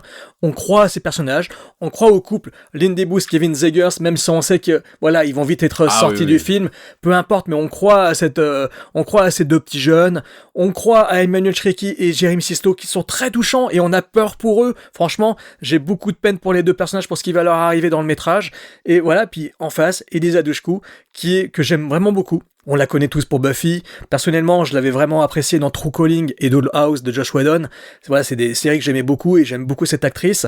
Et là, elle est totalement crédible, elle est vraiment bien, elle campe ça bien nerveusement, elle est efficace. Avec Desmond Harrington, ils tombent pas dans le piège de la romance, ils vont se faire des bisous, etc. Non, c'est du survival pur.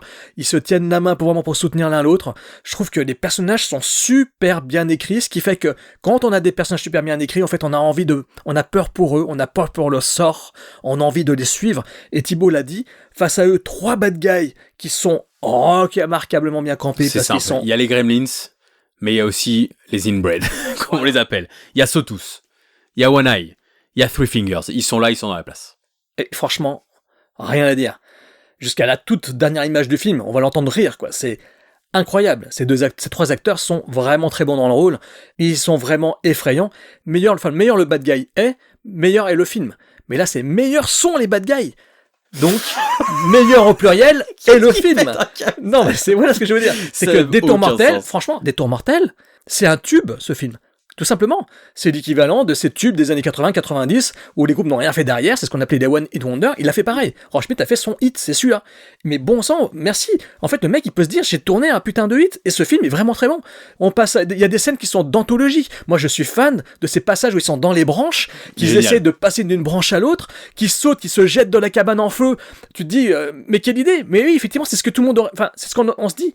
Il y a certains films, ils ne le feraient pas. Il y a eu un film récemment avec Angelina Jolie, là, où elle fait dans la forêt en flammes, machin. Je crois pas qu'elle fasse ça dans le métrage. Mais là, ouais, ils sautent dans le vide. Et en fait, c'est là que le sens du survival est présent. C'est-à-dire qu'en fait, ils ont pas le choix de se jeter dans le noir, dans le vide. Ils pourraient très bien s'empader sur une branche, se crever un œil.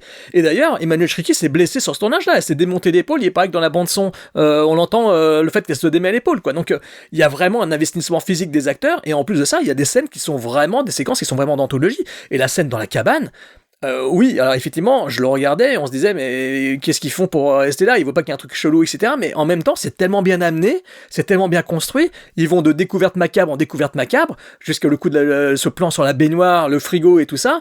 Et c'est super bien efficace, et au moment où c'est trop tard, baf, ils se prennent un truc dans la gueule parce que les bad guys arrivent, quoi. Et ça ensuit une scène de suspense que je trouve vraiment géniale, avec un effet gore saisissant sur Lindy Booth, plus bel effet gore du métrage, je trouve, au niveau prosthétique, avec le barbelé dans la gueule, et puis le corps à moitié démembré, où tu vois qu'ils limite ils ont arraché la jambe, etc. Saisissant. Cette scène rappelle évidemment le massacre à la tronçonneuse, évidemment de Toby Hooper, mais bon sang, ouais, petite bombe, gore, survival, c'est honnêtement un des meilleurs survival que j'ai vu. Voilà. Non, mais moi aussi, j'ai du mal à calmer les ardeurs face à ce film, parce que oui, je me rends bien compte que c'est pas un chef-d'œuvre, je me rends pas compte qu'il y a quelques mini fautes de goût, comme un plan numérique qui rentre dans une serrure pour aller voir un œil qui regarde la scène, ou des trucs comme ça qui ont mal vieilli, qui étaient déjà nazes à l'époque. Mais en revanche, oui, c'est la série B, efficace, pas un bout de gras, c'est ce que je veux voir dans survival, c'est un genre qui peut agacer ou qui peut pas fasciner, enfin on a tous nos préférences dans les sous-genres du cinéma d'horreur. Moi le survival, j'aime ça, je kiffe, j'ai envie d'en faire, j'ai envie d'en écrire, et du coup c'est cool d'en voir un qui a le template ultime, mais vraiment c'est ultime, c'est-à-dire que t'as le générique, post-Seven, j'adore, je suis fan, je suis là, mais donnez-moi des génériques d'ouverture beaucoup trop longs sur des films d'1h20, mais je veux voir ça, je trouve ça kiffant quand tous les films faisaient ça à une certaine période. Je suis fan des plans aériens avec la forêt à perte de vue, c'est une forêt vraiment où tu te dis, est-ce qu'il y a de l'humanité là-dedans? Il y a le vieux pompiste, avec sa station-service qui sert à rien, et qui bave, etc. C'est dans tous les films comme ça. Ça sera repris dans La Colline à des yeux, et c'est impossible de penser que La Colline à des yeux d'Alex Aja est un projet qui vient de nulle part. Ça vient clairement des Tours Mortels et du carton qu'il a dû faire en vidéo, parce que pour qu'un film ne marche pas si bien que ça en salle et génère une franchise DTV comme ça, c'est que ça cartonne en DVD. Et La Colline à des yeux, pour le coup, c'est un gros film, là, je me dis, ouais, gros film, qui a des choses à dire, qui est aussi un putain de survival et tout ça. Alex Aja, pas de souci là-dessus. C'est un cran au-dessus, c'est pour ça on est dithyrambique sur des Tours Mortels à son niveau de série B. En revanche, je pense pas qu'un Colline à des yeux d'Alex Aja existe sans des Tours Mortels. Vraiment pas. Surtout qu'il est en contresens je dirais, de la tendance qui va naître avec Hostel et Saw. C'est-à-dire que les scènes de mort, c'est pas des scènes de mort qui durent 3 plombes, c'est ultra brutal. Parfois, tu ne vois même rien, c'est juste une main qui agrippe Lindy Booth. Mais ça marche trop bien parce que les bruitages, parce que t'es avec les personnages, et je pense que c'est ça qui prime sur tout le reste du film, c'est les personnages.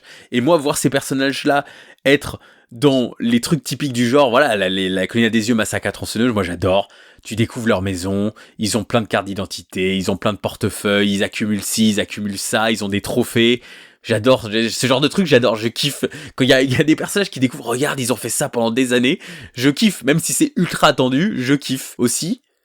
Mais c'est pas le cas pour tout le monde, j'imagine. Mais moi, je vois ce film, je dis, je ferai à peu près ça. Hein.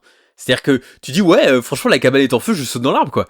Il se pose pas de questions pendant 1000 ans, il y a pas quelqu'un qui reste en arrière pour brûler, genre, non, mais en fait, je vais pas sauter. Genre, non, on saute de l'arbre. Et après, on finit comme des cons sur les arbres, avec la scène, le plan génial de la scène de mort de Emmanuel Shriki.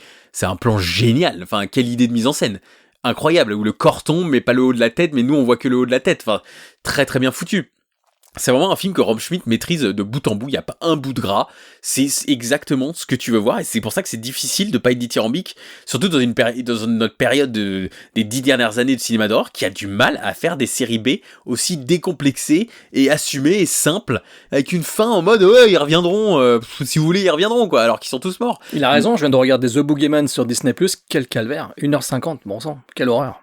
Et il y a le cimetière de voitures, j'adore ce décor dans le cimetière de voitures.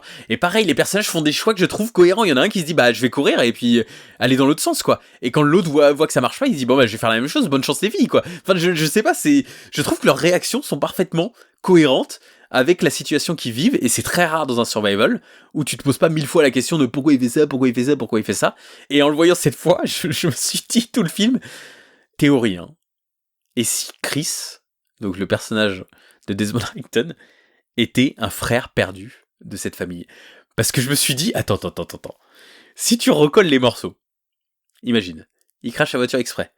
Il les emmène dans la maison de ses frères, exprès. Parce que c'est lui qui le lead à ce moment-là. Il dit, ah, regardez, une maison, etc.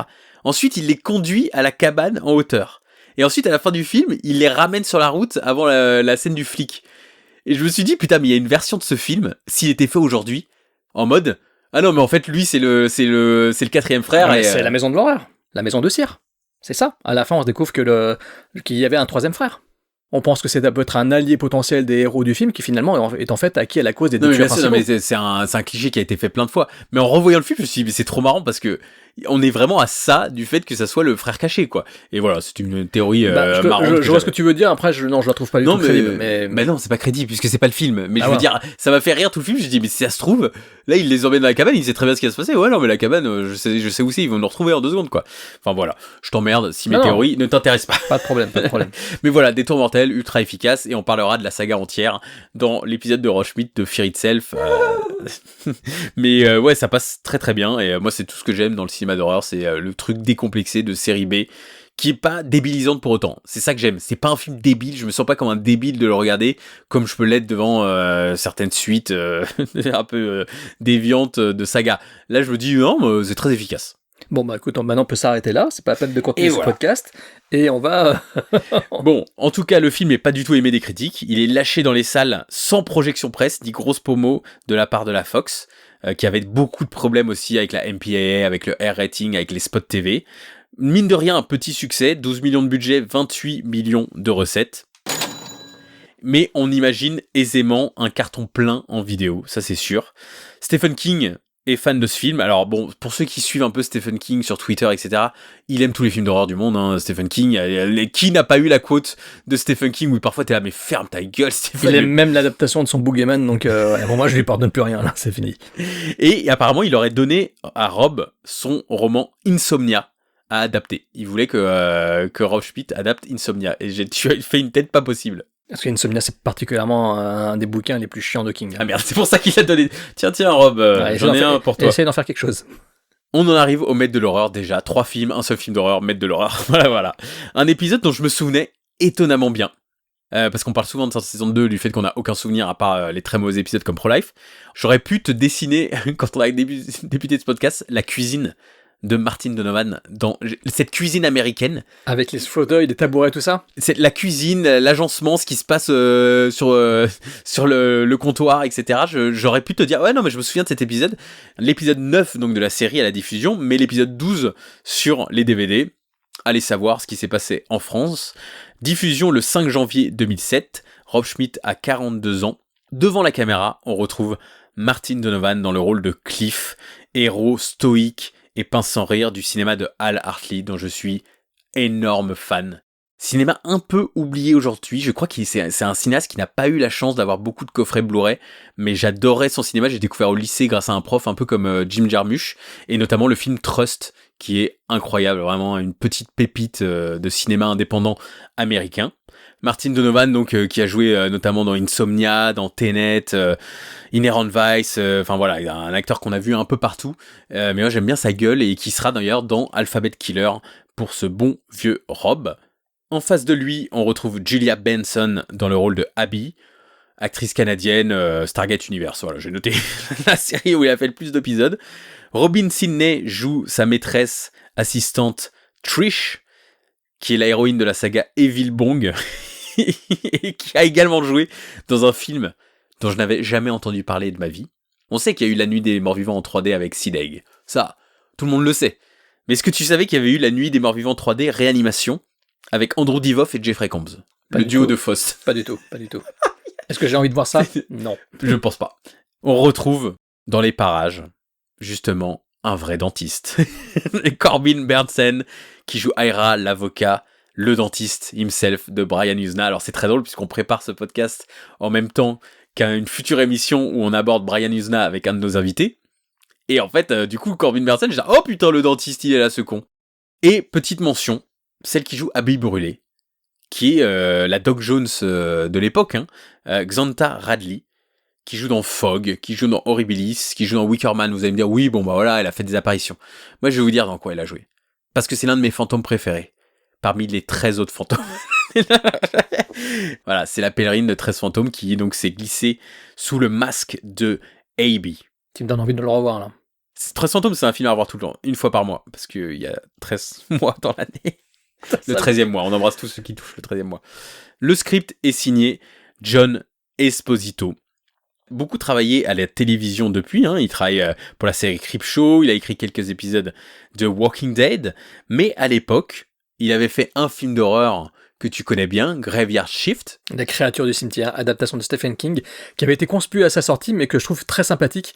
Moi, j'aime bien ce film qui a un côté très suintant, très poussiéreux, très craningue.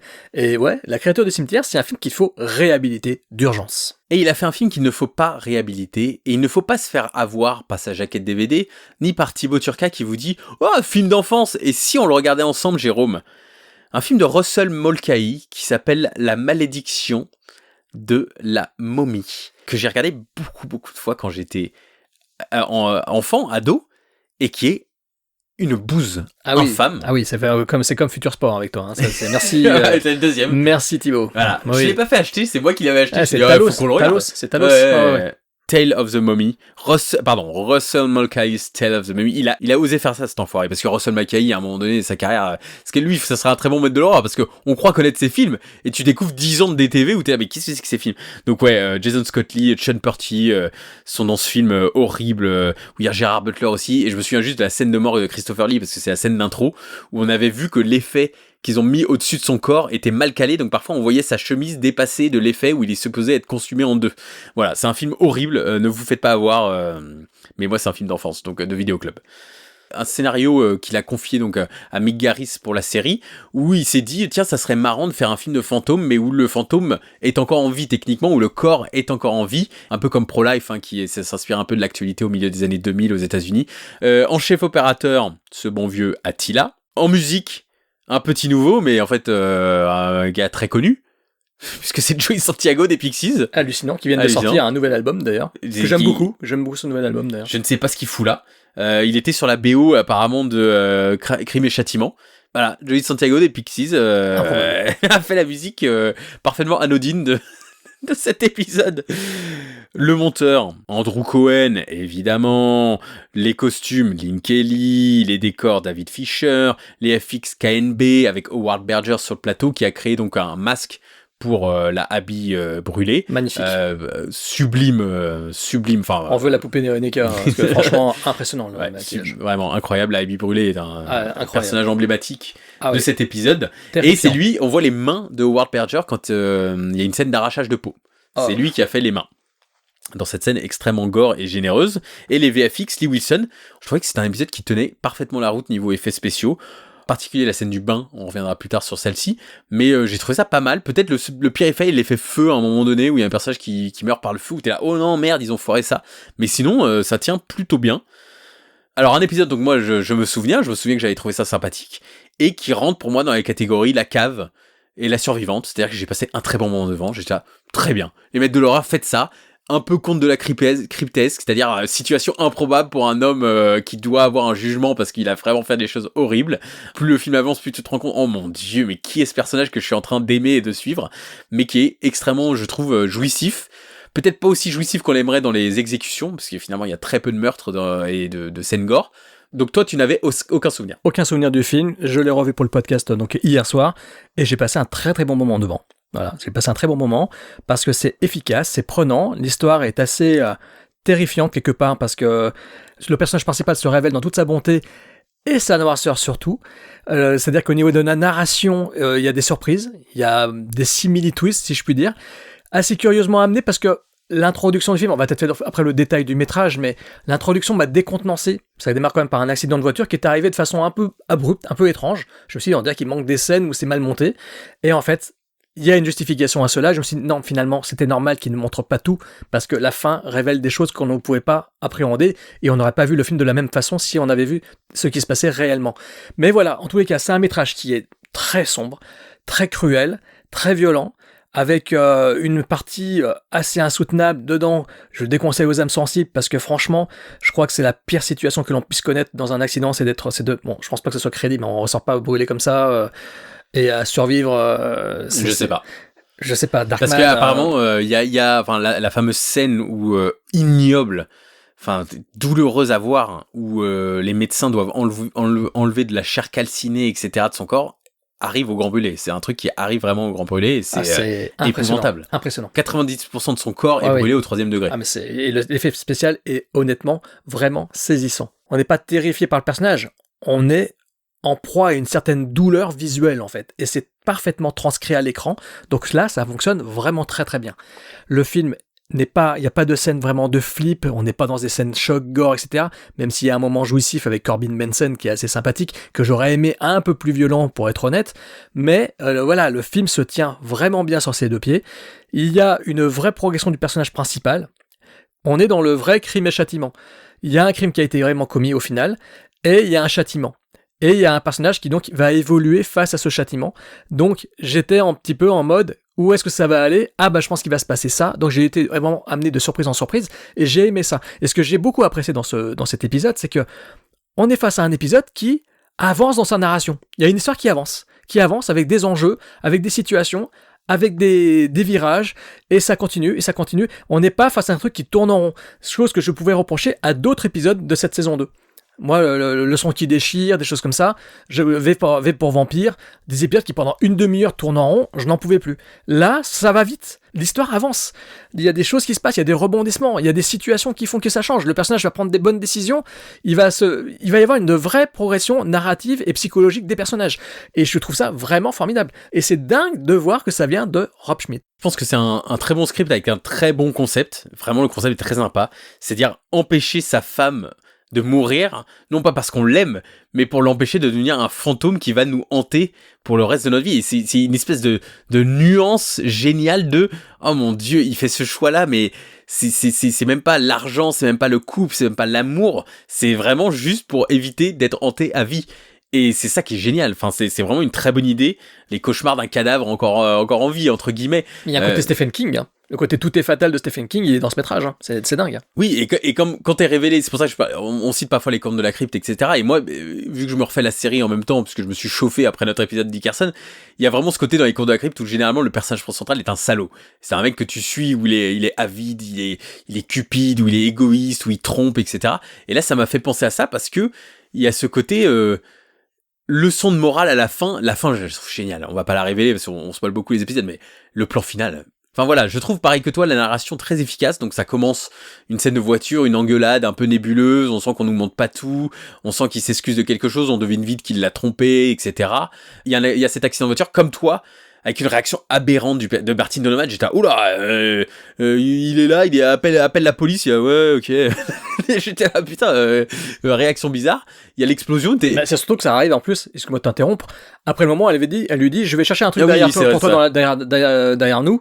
Plan suivant, paf, le truc au milieu de la route, quoi. Je me suis dit, mais qu'est-ce que c'est que ce bordel ? Bah, ça, tu devines qu'elle lui a montré un truc. Enfin... Mais en fait, j'attendais à voir le truc, mais comment on le voit pas ? Je me suis dit, mais qu'est-ce que c'est que ce montage ? Tu t'as pas pensé qu'après. Non, je me suis pas dit que à la fin on va comprendre ce qui s'est réellement passé. Non, pas du tout. Je me suis dit mais c'est mal monté ce truc, c'est quoi cette merde ? Oh là là, ça commence très très mal. J'étais là en train de me dire ça va être une catastrophe ce film. Parce que tu l'as vu après Alphabet Killer. Aussi. Plus de confiance. Aussi. T'avais plus aucune confiance en J'avais perdu mon alphabet là. J'avais perdu mon alphabet dans ce film. Moi, c'est plus, je savais que le truc qu'elle lui a révélé dans la voiture allait servir à l'intrigue, et je pensais pas que ça serait ça. Et je pensais pas que vraiment, l'acte du personnage qu'on n'a pas vu, pour moi, j'avais zappé ça. J'ai cru que c'était la leçon de morale d'un mari qui a trompé sa femme. Je ne m'attendais pas du tout à la noirceur de ce moment.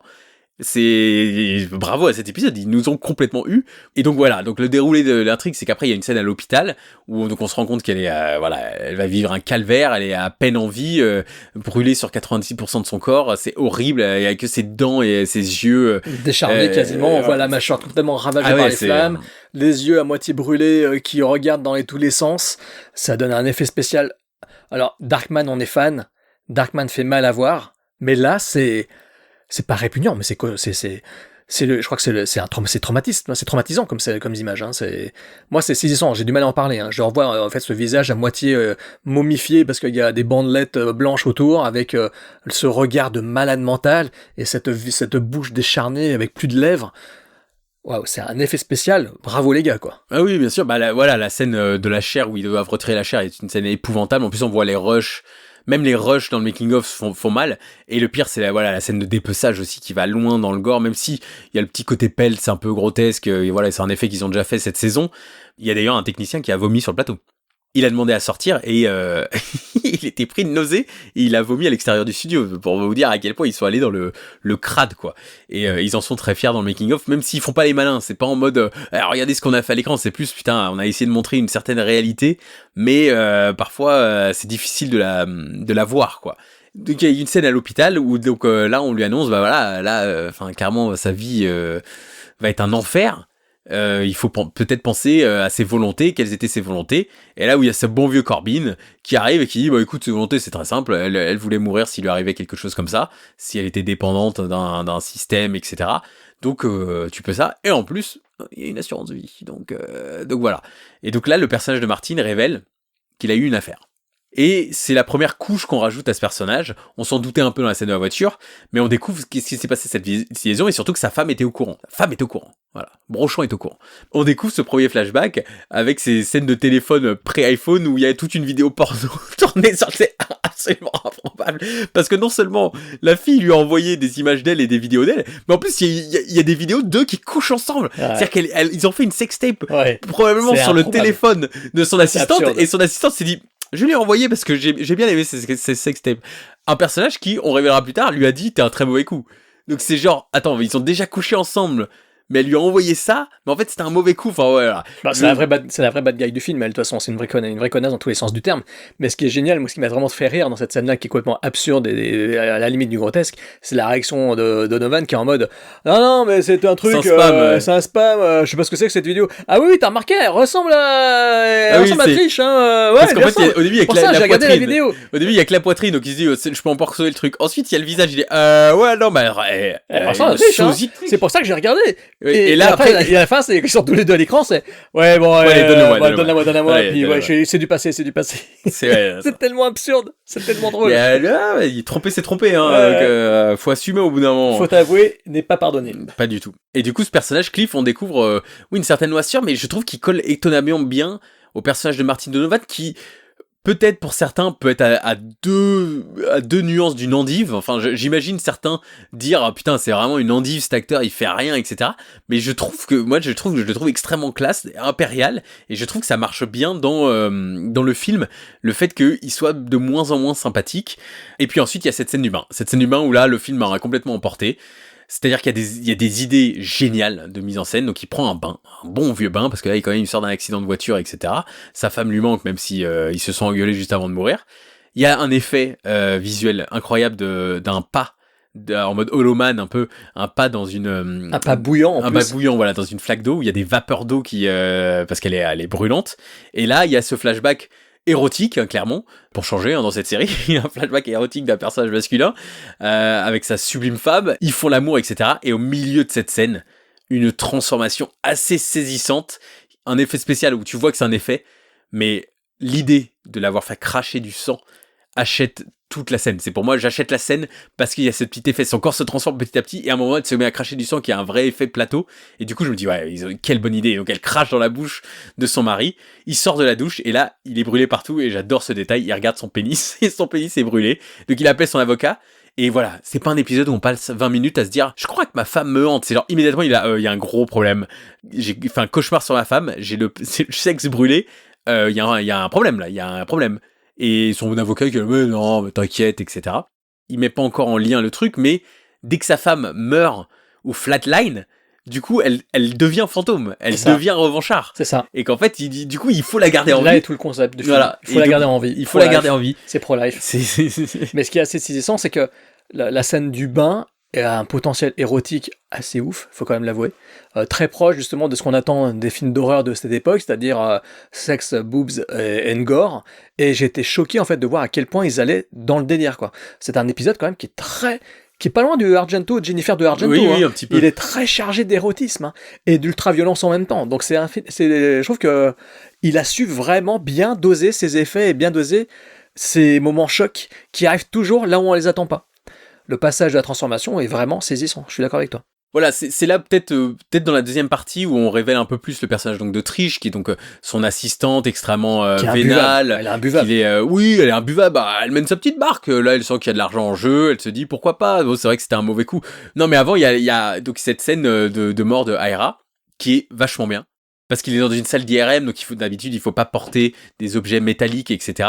Et j'ai bien aimé parce que lui est extrêmement vénal, il parle d'assurance vie, d'argent, etc. Et en fait, il va se faire avoir par tous les trucs qui représentent l'argent sur lui. C'est-à-dire qu'une grosse bague, sa grosse montre, sa flasque de whisky. Et j'ai trouvé ça assez intéressant que le personnage soit finalement piégé par ses propres démons, qui est l'argent et sa cupidité. Mais j'aurais aimé que ça aille plus loin. Moi, j'aurais été vicieux, j'aurais dit, il a des prothèses métalliques dans le corps, et ça serait sorti de son corps de façon C'est très vrai que gore, le fait et qu'il j'attendais meure ça, en par fait. le feu Oui. est un peu décevant. Je disais, Ouais. ah ok, ouais. Ouais, surtout qu'ils mettent vraiment en exergue le coup de l'ultra-aimant, quoi. Moi, je m'attendais à ce qu'il y ait des trucs, un implant derrière la tête, dans le cou, une broche, tu sais, en métal. Bah, j'ai quand même trouvé ça très jouissif à regarder Ouais, quand mais- il s'arrache le doigt, et, enfin la Oui, peau du voilà. doigt, etc. Mais c'est vrai que ça finit par le feu avec un très bel effet plateau de cascadeur enflammé. Ça marche toujours bien, ça. Et surtout oui. qu'il y a assez peu ça dans la série finalement. Il y a peu de personnes enflammées. Il faudrait compter le nombre de gens en feu. Et puis la deuxième partie où donc il y a peut-être l'élément le moins bon de l'épisode qui est la mère de Abby, qui est là à la télévision, et il y a un espèce de truc pas du tout crédible qui est un débat national, bon, inspiré des vrais débats sur le droit de vie, le droit à la mort, le droit à l'euthanasie, pardon, on le mentionne pas depuis le début, mais c'est l'euthanasie, et du coup, il y a ce truc où elle est à la télé, où il y a des débats radio sur Cliff, tout le monde connaît Cliff, etc., que j'ai pas trouvé super crédible, même si c'est le payoff est d'une scène hilarante où il interrompt une interview de la mère pour dire non mais oui, faut la garder en vie, j'ai changé la vie, faut la garder en vie. Ça, j'étais mort de rire, j'étais là, c'est vraiment très contre de la crime, genre putain, je suis dans la merde. Et c'est vrai que la déception, c'est le côté elle tue une personne, quoi. C'est-à-dire que, en fait, on s'attend à ce qu'elle tue Trish, qui est donc la maîtresse, on s'y attend, et en fait, le film fait un virage à ce moment-là, avec une scène assez géniale où elle se prend en photo pour teaser Cliff à l'étage, et en fait, Cliff est en train de regarder les photos, et il y a le démon derrière elle, donc il descend, et en fait, je m'attendais à une scène d'horreur, je croyais qu'elle allait mourir, Trish, pas du tout.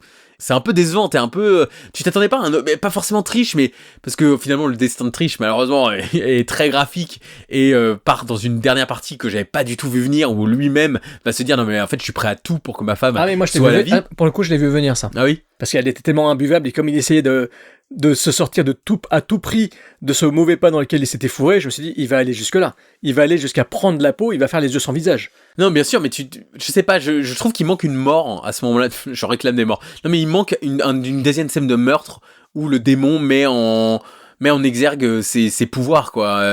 Tu vois, c'est comme Patrick, hein. Patrick, dans le film Patrick, il fait Patrick plusieurs fois. Enfin, bah voilà, Patrick, il tue plusieurs personnes. Là, j'étais un peu déçu qu'il y ait qu'une seule mort, et qu'en plus, la seule autre mort, finalement, du film, ça soit Trish aux mains d'un personnage donc on voit pas venir. Enfin, je sais pas, j'aurais aimé une autre mort. Mais c'est peut-être ma seule déception. Le script aussi allait plus loin dans ce sens-là, et il n'y avait pas cette fin. Il n'y avait pas cette fin ironique, il y avait une fin, enfin, je sais pas dans quelle manière c'était, mais le scénariste a dit que le plan de Cliff marchait, ou en tout cas que Abby revenait sous les traits de Trish dans son script final. Et ils ont finalement changé ça, et je trouve qu'ils ont choisi pour le meilleur, parce que cette scène géniale où il débarque avec une glacière et la peau de sa maîtresse, et ce qui coule partout dans l'hôpital, il y a « Où est Abby ? Où est Abby ?» Il est complètement halluciné, là, je quoi. trouve ça complètement absurde. Ah oui, c'est ça très tourne à la drôle. farce, ça tourne à Ah la oui, mais farce. c'est parce que volontaire. Tout le monde volontaire. le voit, on voit le médecin qui se dit, mais qu'est-ce qu'il a dans son... Personne lui dit, mais il y a quoi dans votre glacière? Parce que quand même, mine de rien, derrière, qu'est-ce que ça... Il n'y a pas de payoff de ça, Ouais, genre... si, il y a un payoff, ça finit dans une poubelle. Mais quel mauvais tueur, quoi, c'est n'importe quoi. Bah, il y a aussi cette scène d'autoroute culte, où aberrante. il y a des morceaux, et il croit qu'il va se faire arrêter par la police. Et en fait, j'ai bien aimé, en fait, je pense que la volonté de ça, c'est de montrer un peu le karma qui l'aide. Mais parce qu'il y a aussi ce truc karma inversé, où en fait, on croit à chaque fois qu'il va se faire choper, mais en fait, c'est parce qu'il est réservé pour Abby. Parce qu'on se rend compte, évidemment, à la fin du film, que cet acte d'accident est aussi lié à un crime qu'il a commis, quoi. Et même s'il s'en veut, il a quand même fait ce crime. Et ça, je l'avais pas du tout vu venir. J'étais Moi non plus. putain, ok, c'est pas juste, il avait une maîtresse, quoi. Et en plus, un acte horrible sur une femme enceinte, enfin bref. Et j'ai d'ailleurs adoré vraiment le personnage de Abby à ce moment-là, parce que c'est pas en mode, bah, je sais pas quoi faire, c'est en mode, non mais en fait, gars, tu vas plus jamais m'approcher. Mais c'est fini entre nous. Et j'ai adoré le fait qu'elle ait vraiment pris les mains sur sa situation avant de mourir. Je sais pas, je trouvais que ça lui donnait un peu de pouvoir. Et de toute façon, Abby dans le film, elle a tous les pouvoirs, quoi, parce que on devine à la fin qu'elle va, enfin, ça va être une torture pour lui, mais sur des années, quoi. Et ouais, donc j'ai bien aimé. Enfin voilà, c'est un épisode que j'ai trouvé kiffant. Je dirais un peu truculent par moments, c'est sympathique, c'est marrant, et puis mine de rien assez prenant, parce qu'on est avec Martin Donovan, sa situation, on se dit mais comment il va s'en sortir? Donc quand on a un bon acteur dans le rôle, ça peut être que bon, hein, parce que honnêtement, Voilà un vrai acteur qui joue un rôle dans les maîtres de l'horreur, quoi. On n'a pas de blanc-bec, docteur lambda, comme dans certains épisodes qu'on a dû s'infliger. Ici, c'est un vrai acteur, mais ça fait toute la différence tout de suite. On est dedans, quoi. Oui, c'est vrai que du coup, le personnage de Trish, tout détonne parce qu'elle, elle est vraiment... L'actrice et le personnage, ils sont dans une caricature totale de la maîtresse vénale qui se met à nu juste pour le manipuler. Enfin, elle est vraiment très grotesque. Il y a même à un moment donné, ils couchent ensemble. Elle est dans le lit, il s'apprête à dormir. Lui, il est somnolent. Il dit allez, j'allais chercher du vin. Tu sais, juste pour l'éloigner de la scène. J'étais mais qui va chercher du vin à 1h du matin? Alors, je vais m'ouvrir une bouteille. Je trouve qu'il y a un décalage un petit peu par rapport à ce personnage très grotesque. Mais ouais, épisode très sympathique, voilà, comme je range près de la survivante, la cave, ce genre d'épisode où tu dis, ah ouais, c'était cool, Ah, c'est dans l'eau du panier. Simple, efficace. Merci franchement Rob Schmidt. Et donc il a dû visiblement plaire à Mick, et dans le making of tout le monde évidemment parle de Rob Schmidt et du fait c'est quelqu'un de très gentil et vraiment très simple, etc. Et il a dû plaire à Mick puisqu'il est revenu dans Fear Itself, on l'abordera la prochaine saison. Aucun souvenir de cet épisode, je n'ai aucun souvenir de Fear Itself. Je n'ai vu aucun épisode de Fear Itself. Mais avant Fear Itself, donc Fear Itself en 2009, il y a en 2008 Alphabet Killer. Et si Zodiac était une bouse? Voilà, Alphabet Killer. Vous avez la réponse. Alphabet, il y a bête. Et il y a Alpha. Roméo. Il y a Kill. Le podcast de l'année. Vous allez vous le regretter là aujourd'hui, là, le podcast de l'année. Alpha Roméo. En 2025, hein, parce que. Alpha Roméo, je vais pas il en était remettre. meilleur. Je vais pas en... Putain. Dans Alphabet, il y a Bête et il y a aussi Alpha Romeo. Ça n'a aucun sens. Ça n'a aucun sens. Donc voilà, inspiré le scénariste, producteur et acteur dans ce film, Tom Malloy, il me semble, a dit que c'était un croisement entre Zodiac et un homme d'exception. Quelle grosse putain de fucking pretension. Alphabet Killer, donc on retrouve Elisa Dushku. Elisa. Et là, quel casting, merci. On a Carrie Elves, Princess Bride, le collectionneur So Hot Shots. Et on a aussi Timothy Hutton. Mine de rien, Saint-Enos Fire, peut-être un des meilleurs films de Joel Schumacher. Bim Bam Boom, Des gens comme les autres de Robert Redford. Et puis surtout, voilà, Bim Bam Boom, Fenêtre secrète, La part des ténèbres. Mine de rien, des films un peu miroirs. Et puis, The Temp de Tom Holland. Oh là, c'est le héros de prochaine Meurtre par intérim de Tom Holland, là, sur lequel on va dis donc. devoir revenir. Et on a également Michael Ironside, que l'on ne va plus présenter encore une fois, parce que Thibaut dit que j'ai beaucoup de mal de Michael Ironside. Non, tu as juste caricaturé sa carrière. Et Bill Moseley, le Chop Top de Massacre à la tronçonneuse 2, et le Otis Firefly des films de Rob Zombie. Tout à fait, Martin Donovan aussi qui revient, une scène géniale. J'ai trouvé très émouvante où il refuse de donner le téléphone de sa fille qui s'est fait assassiner parce qu'il se sent coupable. Et aussi Tom Noonan, le tueur évidemment de Mindhunter, Monster Squad, voilà, Tom Noonan, un acteur de 3 mètres de haut. Donc c'est assez intéressant parce que Rob, avec son casting, brouille énormément de pistes puisqu'il engage des acteurs qui ont joué les bad guys et les tueurs dans beaucoup d'autres films. C'est peut-être le seul choix intéressant de Rob sur ce film. C'est vrai, je viens de réaliser que tu as raison, c'est quelque chose qui... Bien sûr. Le film m'a tellement abruti que c'est un détail que j'ai même pas tilté. Ah oui, non, ils ont tous joué des tueurs dans d'autres films. Tu as raison. Alphabet Killer, donc... Sacrée enquête, hein. Sacrée enquête. Elisa Dushku joue Megan Page. Megan Page qui est donc enquêtrice, qui se retrouve sur une affaire d'une jeune fille qui a comme prénom et nom les mêmes initiales et qui a été tuée dans une ville qui porte aussi ses initiales CCC. Et donc elle dit c'est un tueur en série. C'est le premier meurtre, c'est un tueur en série. Voilà. C'est un tueur en série. Il est obsédé par les initiales. Voilà, il est obsédé par les initiales, c'est Alphabet Killer, c'est un tueur en série. Ah oui. Elle sort avec son chef, son chef de brigade, Carrie Elves. Ils ont une petite relation dans leur grenier où on ne sait pas où c'est. Un très beau grenier. Un très beau grenier où j'ai cru que c'était le commissariat pendant 1 minute. Malheureusement, elle est en proie aussi à des démons, donc elle a beau enquêter et essayer de savoir ce qui s'est passé autour de cette jeune fille, elle est aussi en proie à la schizophrénie. Et elle a des apparitions. Elle voit cette jeune fille lui demander de l'aide. Elle n'y arrive pas. Donc elle fait une tentative de suicide. 2 ans plus tard, elle sort, elle est réintégrée à cette brigade à un poste en dessous. Malheureusement, les meurtres reprennent, puisqu'une autre fille avec des initiales identiques est tuée dans une ville qui porte la même lettre, donc l'Alphabet Killer. C'est délicat de parler de ce film, enfin je pensais que ça l'était, parce que c'est inspiré d'une histoire vraie. Oui. Et c'est dit dès le début. Donc déjà je me suis dit, ah merde, ça veut dire que tous les éléments ridicules de cette enquête, on peut pas les critiquer parce que c'est l'enquête. Ne vous inquiétez pas. Ça n'a aucun rapport avec l'enquête. Et oui, Ce n'est pas du tout basé sur l'enquête, puisque le film ne se passe pas dans les années 70, mais de nos jours. Donc déjà, premier choix, de pas faire un Zodiac, donc de pas faire un film d'époque parce qu'on n'a pas le budget. Ok, pourquoi pas. Et le film a changé tous les noms et toutes les circonstances des jeunes filles. Ils ont gardé juste le concept de il y a eu un meurtre, et 17 mois plus tard, il y a eu un autre meurtre, puis un autre meurtre, il y a eu 3 meurtres, quoi. Et les 3 meurtres sont liés dans cette histoire d'alphabet. C'est tout. Ah, donc en fait, tous les trucs aberrants de ce film, les coïncidences hallucinantes, le personnage d'Elisa Dushku, Et de Timothy Hutton. et de Timothy Hutton, et Aberrant. tous les contextes de leur rencontre, etc. Je me suis dit, oh, mais en fait, c'est même pas basé sur des enquêteurs réels, etc. Ah bah, fuck you! Parce qu'en fait, ce film, du coup, est inspiré, mais il ne propose aucune résolution ou même supputation satisfaisante. Zodiac, chef-d'œuvre absolu de David Fincher, l'affaire du Zodiac n'a jamais été résolue, mais qui suppute des choses. Qui te dit, je suis un long métrage, je vais t'amener sur des pistes. Et après toutes ces pistes et les enquêtes que j'ai menées pendant des années, je pense que c'est Lee Allen qui a fait ça. Là, Alphabet Killer, Rob Schmidt, je pense qu'il a lu aucun fait. Le scénariste, il a fait 2 mois avec une enquêtrice, il s'est dit quelle affaire je peux suivre d'homicide. Oh tiens, je vais faire ça, Alphabet Killer, c'est jamais résolu, comme ça je peux inventer un tueur aberrant, puisque je sais pas si on se peut spoiler les films ou pas, mais il s'avère que l'héroïne côtoie ce tueur dans le plus grand des hasards.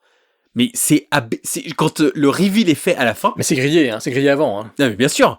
T'as pensé au fait que le hasard total, Bah oui. que cette enquêtrice qui a fait une tentative de suicide à cause de cette enquête s'est retrouvée dans un groupe de thérapie mené par le tueur lui-même, Complètement con. qui décide à cette époque de se faire passer pour un handicapé. Oui, il faut faire comprendre au spectateur que ce n'est pas lui, il est en chaise roulante.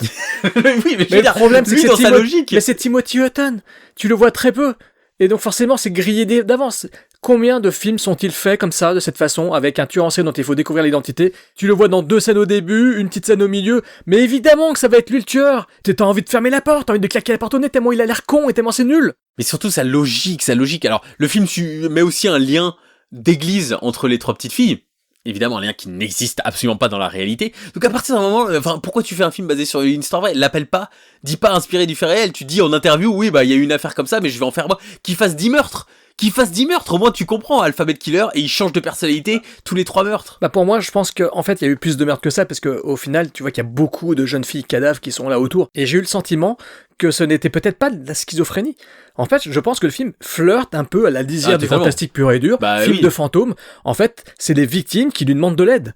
Et en fait, quelle frustration, quel final tellement frustrant, bon sang, j'étais tellement énervé par cette fin à la con, où elle est là à se dire, je vous vengerai, je le trouverai, je le tuerai. C'est Taken à la fin. Mais c'était encore une fois un film inspiré d'une histoire vraie, hein. Oui, mais c'est débile. Mais oui, mais enfin, je serais une membre d'une famille affectée par ces meurtres, mais je serais offusqué par ce film et cette fin. Mais bien sûr. C'est-à-dire, non seulement le tueur est encore là, et en plus, elle dit, je vous retrouverai ça, mais on n'a jamais retrouvé le tueur. Et, voilà. Et le texte de fin est l'un des pires textes de fin, je pense, de l'histoire du cinéma. Mais bien sûr. En 2006, la police a retrouvé le corps d'un pompier, et de manière posthume, l'a déclaré non coupable. À cette date, le tueur de l'alphabet n'a jamais été trouvé. Alors, en fait, le truc nous largue. Mais qu'est-ce que c'est que ça? Qui est le pompier? Mais on l'a jamais vu. Qui est le pompier? On n'a jamais vu ton pompier. Mais non, il n'y a aucun sens, ça n'a aucun sens. En fait, ils nous mettent un texte d'enquête qui n'est pas en lien avec le film qu'on regarde, parce que de toute manière, le film se passe en 2008, à notre époque, alors que les meurtres sont en 70, donc quel rapport? On n'a pas vu de pompier, on n'a pas vu de... J'étais là, mais... Puis en même temps, c'est complètement débile. On te dit, ouais, en fait, on a retrouvé le corps calciné d'un facteur, mais voilà, sinon le tueur... Mais c'est pas lui. Mais voilà, puis en fait, mais c'est-à-dire le facteur... Mais c'est-à-dire, le policier dit voilà, il n'y a aucun sens, ça n'a aucun sens. Et on te dit ça après avoir supputé un truc dans le film qui est, c'est Timothy Hutton et il change de personnalité. Ouais, c'est ça. Il se cache sous notre identité, il est parti commettre ses meurtres après, ailleurs. Voilà, inspiré de l'histoire vraie, il n'y a pas de souci, dernière fois que je parle de l'histoire vraie, mais en plus quand tu relis l'histoire, il y a des vrais trucs d'enquête qui sont fascinants. Notamment le fait qu'il retrouve...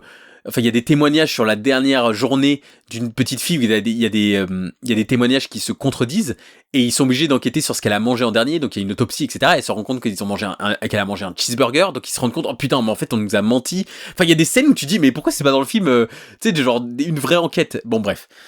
Tu parlais de l'ornie avec le fantastique. J'espère que c'est la raison parce que je pense que c'est la pire représentation de la schizophrénie sur grand écran. Dushku. On l'aime, tu l'as dit tout à l'heure, on l'aime bien. La douche froide. C'est une catastrophe dans ce film. Je viens de faire une blague. Douche froide. Douchku n'a absolument pas les épaules pour ce rôle. C'est une actrice sympathique, y a pas de souci, c'est pas une grande actrice. Comme Scott Caan, voilà, même catégorie. Très bonne actrice télé, on l'aime bien la voir semaine après semaine, mais c'est pas quelqu'un qui est capable de tenir la distance émotionnelle sur un film. Elle est efficace, elle est simple, elle est capable, c'est une actrice capable, y a pas d'insulte là-dedans, vraiment pas. Mais sa scène de suicide ne marche absolument pas, c'est ridicule, vraiment ridicule. La direction de Rob Schmidt, qui était très bon directeur d'acteur dans le passé, mais je sais pas, peut-être que sobre, il est mauvais. Et plus le film avance, plus elle twitch, son choix de... Et la troisième partie du film, c'est elle qui est en mode Edgar dans Men in Black, hein. C'est genre... mais c'est quoi ce choix ?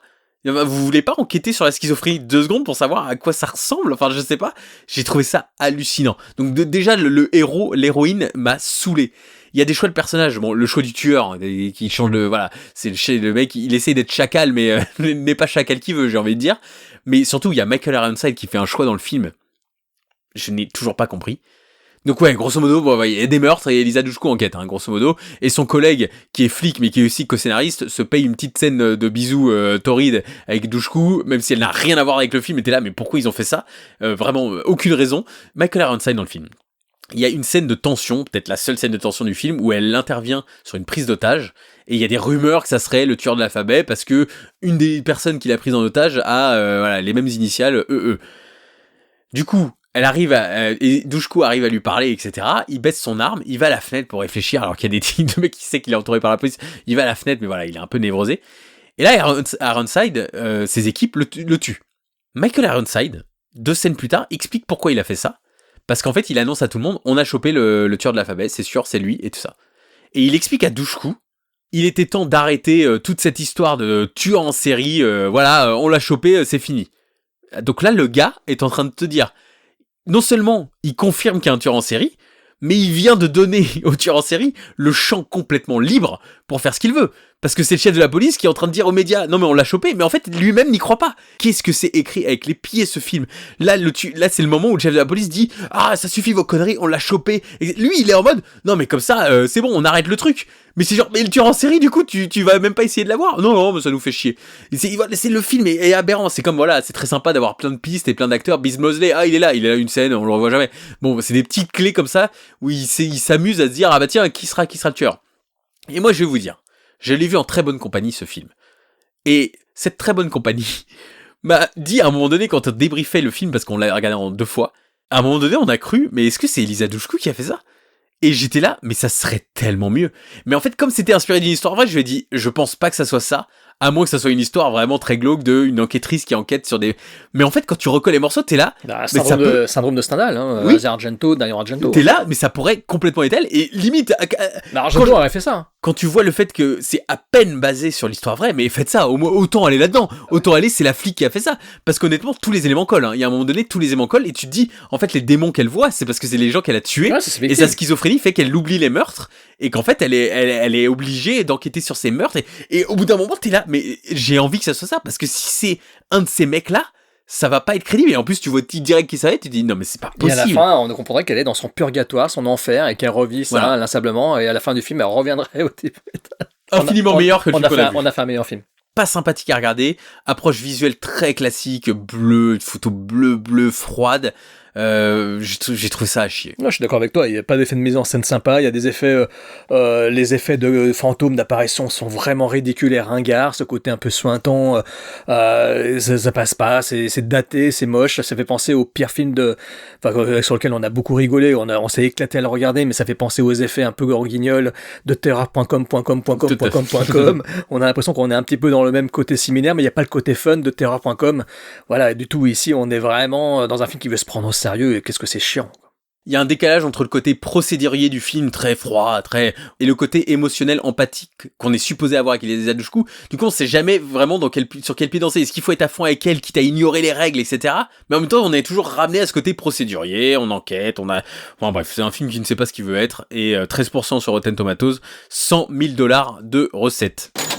Donc pas d'argent pour eux, et fin de carrière pour Rob Schmidt, puisqu'après il y a Fear Itself, il y a beaucoup de pilotes télé jamais diffusés, et il est tombé, comme Lucky Mackie, sur Lifetime, une production Marvista, donc ces fameux le Lifetime Movies, 2018, Room for Murder, un film que ni fait ni à faire, shooté n'importe comment. Donc le concept du film, c'est que c'est une fille qui revient à la maison, qui a laissé tomber ses études, elle va voir sa mère, sauf que sa mère a pris un colocataire, elle a loué la chambre de sa fille à un homme, et en fait elle a une affaire avec cet homme. La fille le découvre, en plus l'homme est très jeune, et en fait elle le suspecte de meurtre. Et en fait c'est vraiment un tueur, parce que il a tué toute sa famille et c'est un psychopathe. Mais au sein de ce film, il y a le personnage de la fille, qui parle du fait qu'il est très dangereux et qui dit à sa mère « Non mais lui, il a plus de drapeaux rouges que dans l'ambassade de la Chine. He's got more red flags than the Chinese embassy » est une réplique mentionnée de ce film où la mère, pour taper le tueur à la fin, utilise un rouleau à pâtisserie pour arrêter le tueur. Depuis, Rochefort a arrêté sa carrière de réalisateur, il est devenu professeur. Donc un autre maître de l'horreur qui s'est vraiment retiré du métier, on en a croisé plusieurs, mais lui qui dans les interviews qu'il donne dit « Oui, je suis professeur de cinéma maintenant, j'aime bien enseigner, etc. » Voilà, Rob Schmidt, une carrière inintéressante, deux films recommandables, Crime et Châtiment et Des Tours Mortels, un bon épisode des Maîtres de l'horreur, on verra pour Fadesep. Jérôme, ça va toi sinon? Ouais, ça va bien, oui, okay, ça va très bien. J'ai mon nouveau film qui sort, ça y est. Alors, donc je vous conseille, chers auditeurs, d'aller jeter un œil dessus, c'est Soleil de plomb. Donc Ange mécanique, et vous tapez aussi Soleil de plomb pour voir ce petit bijou. Non, je plaisante, c'est pas un petit bijou, c'est un petit film bien fandard, tourné avec les amis, pour ceux qui aiment le cinéma d'action des années 80, des années 90, qui aiment aussi le sadisme du cinéma italien, les polars, les poliziotteschi, les polars cruels des années 70, des années de plomb italiennes. Il n'y a pas de prétention dedans, c'est du fun, voilà. Pour ton autre recommandation, qui ne soit pas un de tes films, s'il te plaît, monsieur, en pleine promo, là. Bah, film avec une grande brûlée. Avec une volonté de vouloir réparer sa peau et de prendre des personnes pour leur voler leur peau, pour reconstituer la peau de celle qui a été grande brûlée. Et ben, il y a un film qui est sorti il y a quelques temps chez Le Chat qui fume, un grand classique, c'est Les yeux sans visage de Georges Franju, classique des classiques, superbe film en noir et blanc, magnifique, que j'ai pu revoir dans cette très très belle édition 4K sortie chez Le Chat qui fume. Je vous le conseille, c'est un chef-d'œuvre, c'est incroyable, il y a une atmosphère, c'est très inquiétant, très angoissant. Edith Scobb est fascinante dans ce métrage, dans le rôle de la fille victime, et donc je trouve que le film rejoint un petit peu ce que l'on a vu avec cet épisode des Maîtres de l'horreur.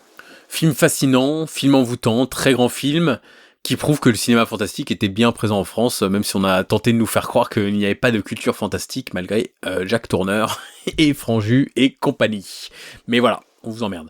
Pour ma part, vraiment, moi c'est de pire en pire mes recommandations, c'est film auquel je pense maintenant, parce en voyant Room for Murder, je me suis dit, putain, ça me fait penser à ce film avec Jennifer Lopez, où je sais plus si c'est elle qui emménage, ou il y a un nouveau voisin qui emménage, mais il y a le fils de sa voisine, qui est un jeune beau gosse, et elle commence à avoir une liaison avec, et elle se rend pas compte que c'est un taré absolu, qui s'appelle Boy Next Door, qui est réalisé par Rob Cohen, ce réalisateur MeToo, mais qui a fait des gros plaisirs coupables, hein. Mais ouais, Boy Next Door, un de mes plus gros How This Get Made plaisirs coupables, j'ai découvert grâce à ce podcast, et c'est fandard, ça n'a aucun sens, mais c'est à mourir de rire. Notamment une scène de suspense, parce qu'elle est prof, où il faut arrêter une photocopieuse. Voilà, je ne vous en dis pas plus, mais la photocopieuse pourrait être démoniaque. Donc voilà, faut regarder ce film et écouter le How Did It Get Made, qui est l'un de leurs meilleurs épisodes. Et la semaine prochaine, on attaque un réalisateur qui a peu de films, mais quel film, puisqu'il a réalisé peut-être 2 de nos films d'horreur préférés. Tom Holland de Fright Night, Vampire, vous avez dit Vampire, et de Child's Play, jeu d'enfant, Chucky. Qui faisait donc des bonnes toiles. Merci Jérôme, c'était un grand épisode de jeu de mots pour toi, et j'ai hâte de parler Tom Holland avec toi, parce que là, en fait, c'est un peu une ligne droite. Après, c'est Tom Holland, après on a un invité pour parler Stuart Gordon / Brian Yuzna, après on va sur le terrain du Medak, I'm British, I'm Peter Medak, I did the craze, et après on va vers Norio Tsuruta. Je ne ferai pas d'imitation de Norio Tsuruta, mais qui n'est pas un maître de l'horreur. Il a fait Ring Zero, et c'est tout. Merci de nous avoir écoutés. Merci à toi, Jérôme. Merci à toi, Thibaut. Merci, chapeau auditeur. Merci, chapeau auditrice. À la semaine prochaine. À la semaine prochaine. On vous embrasse.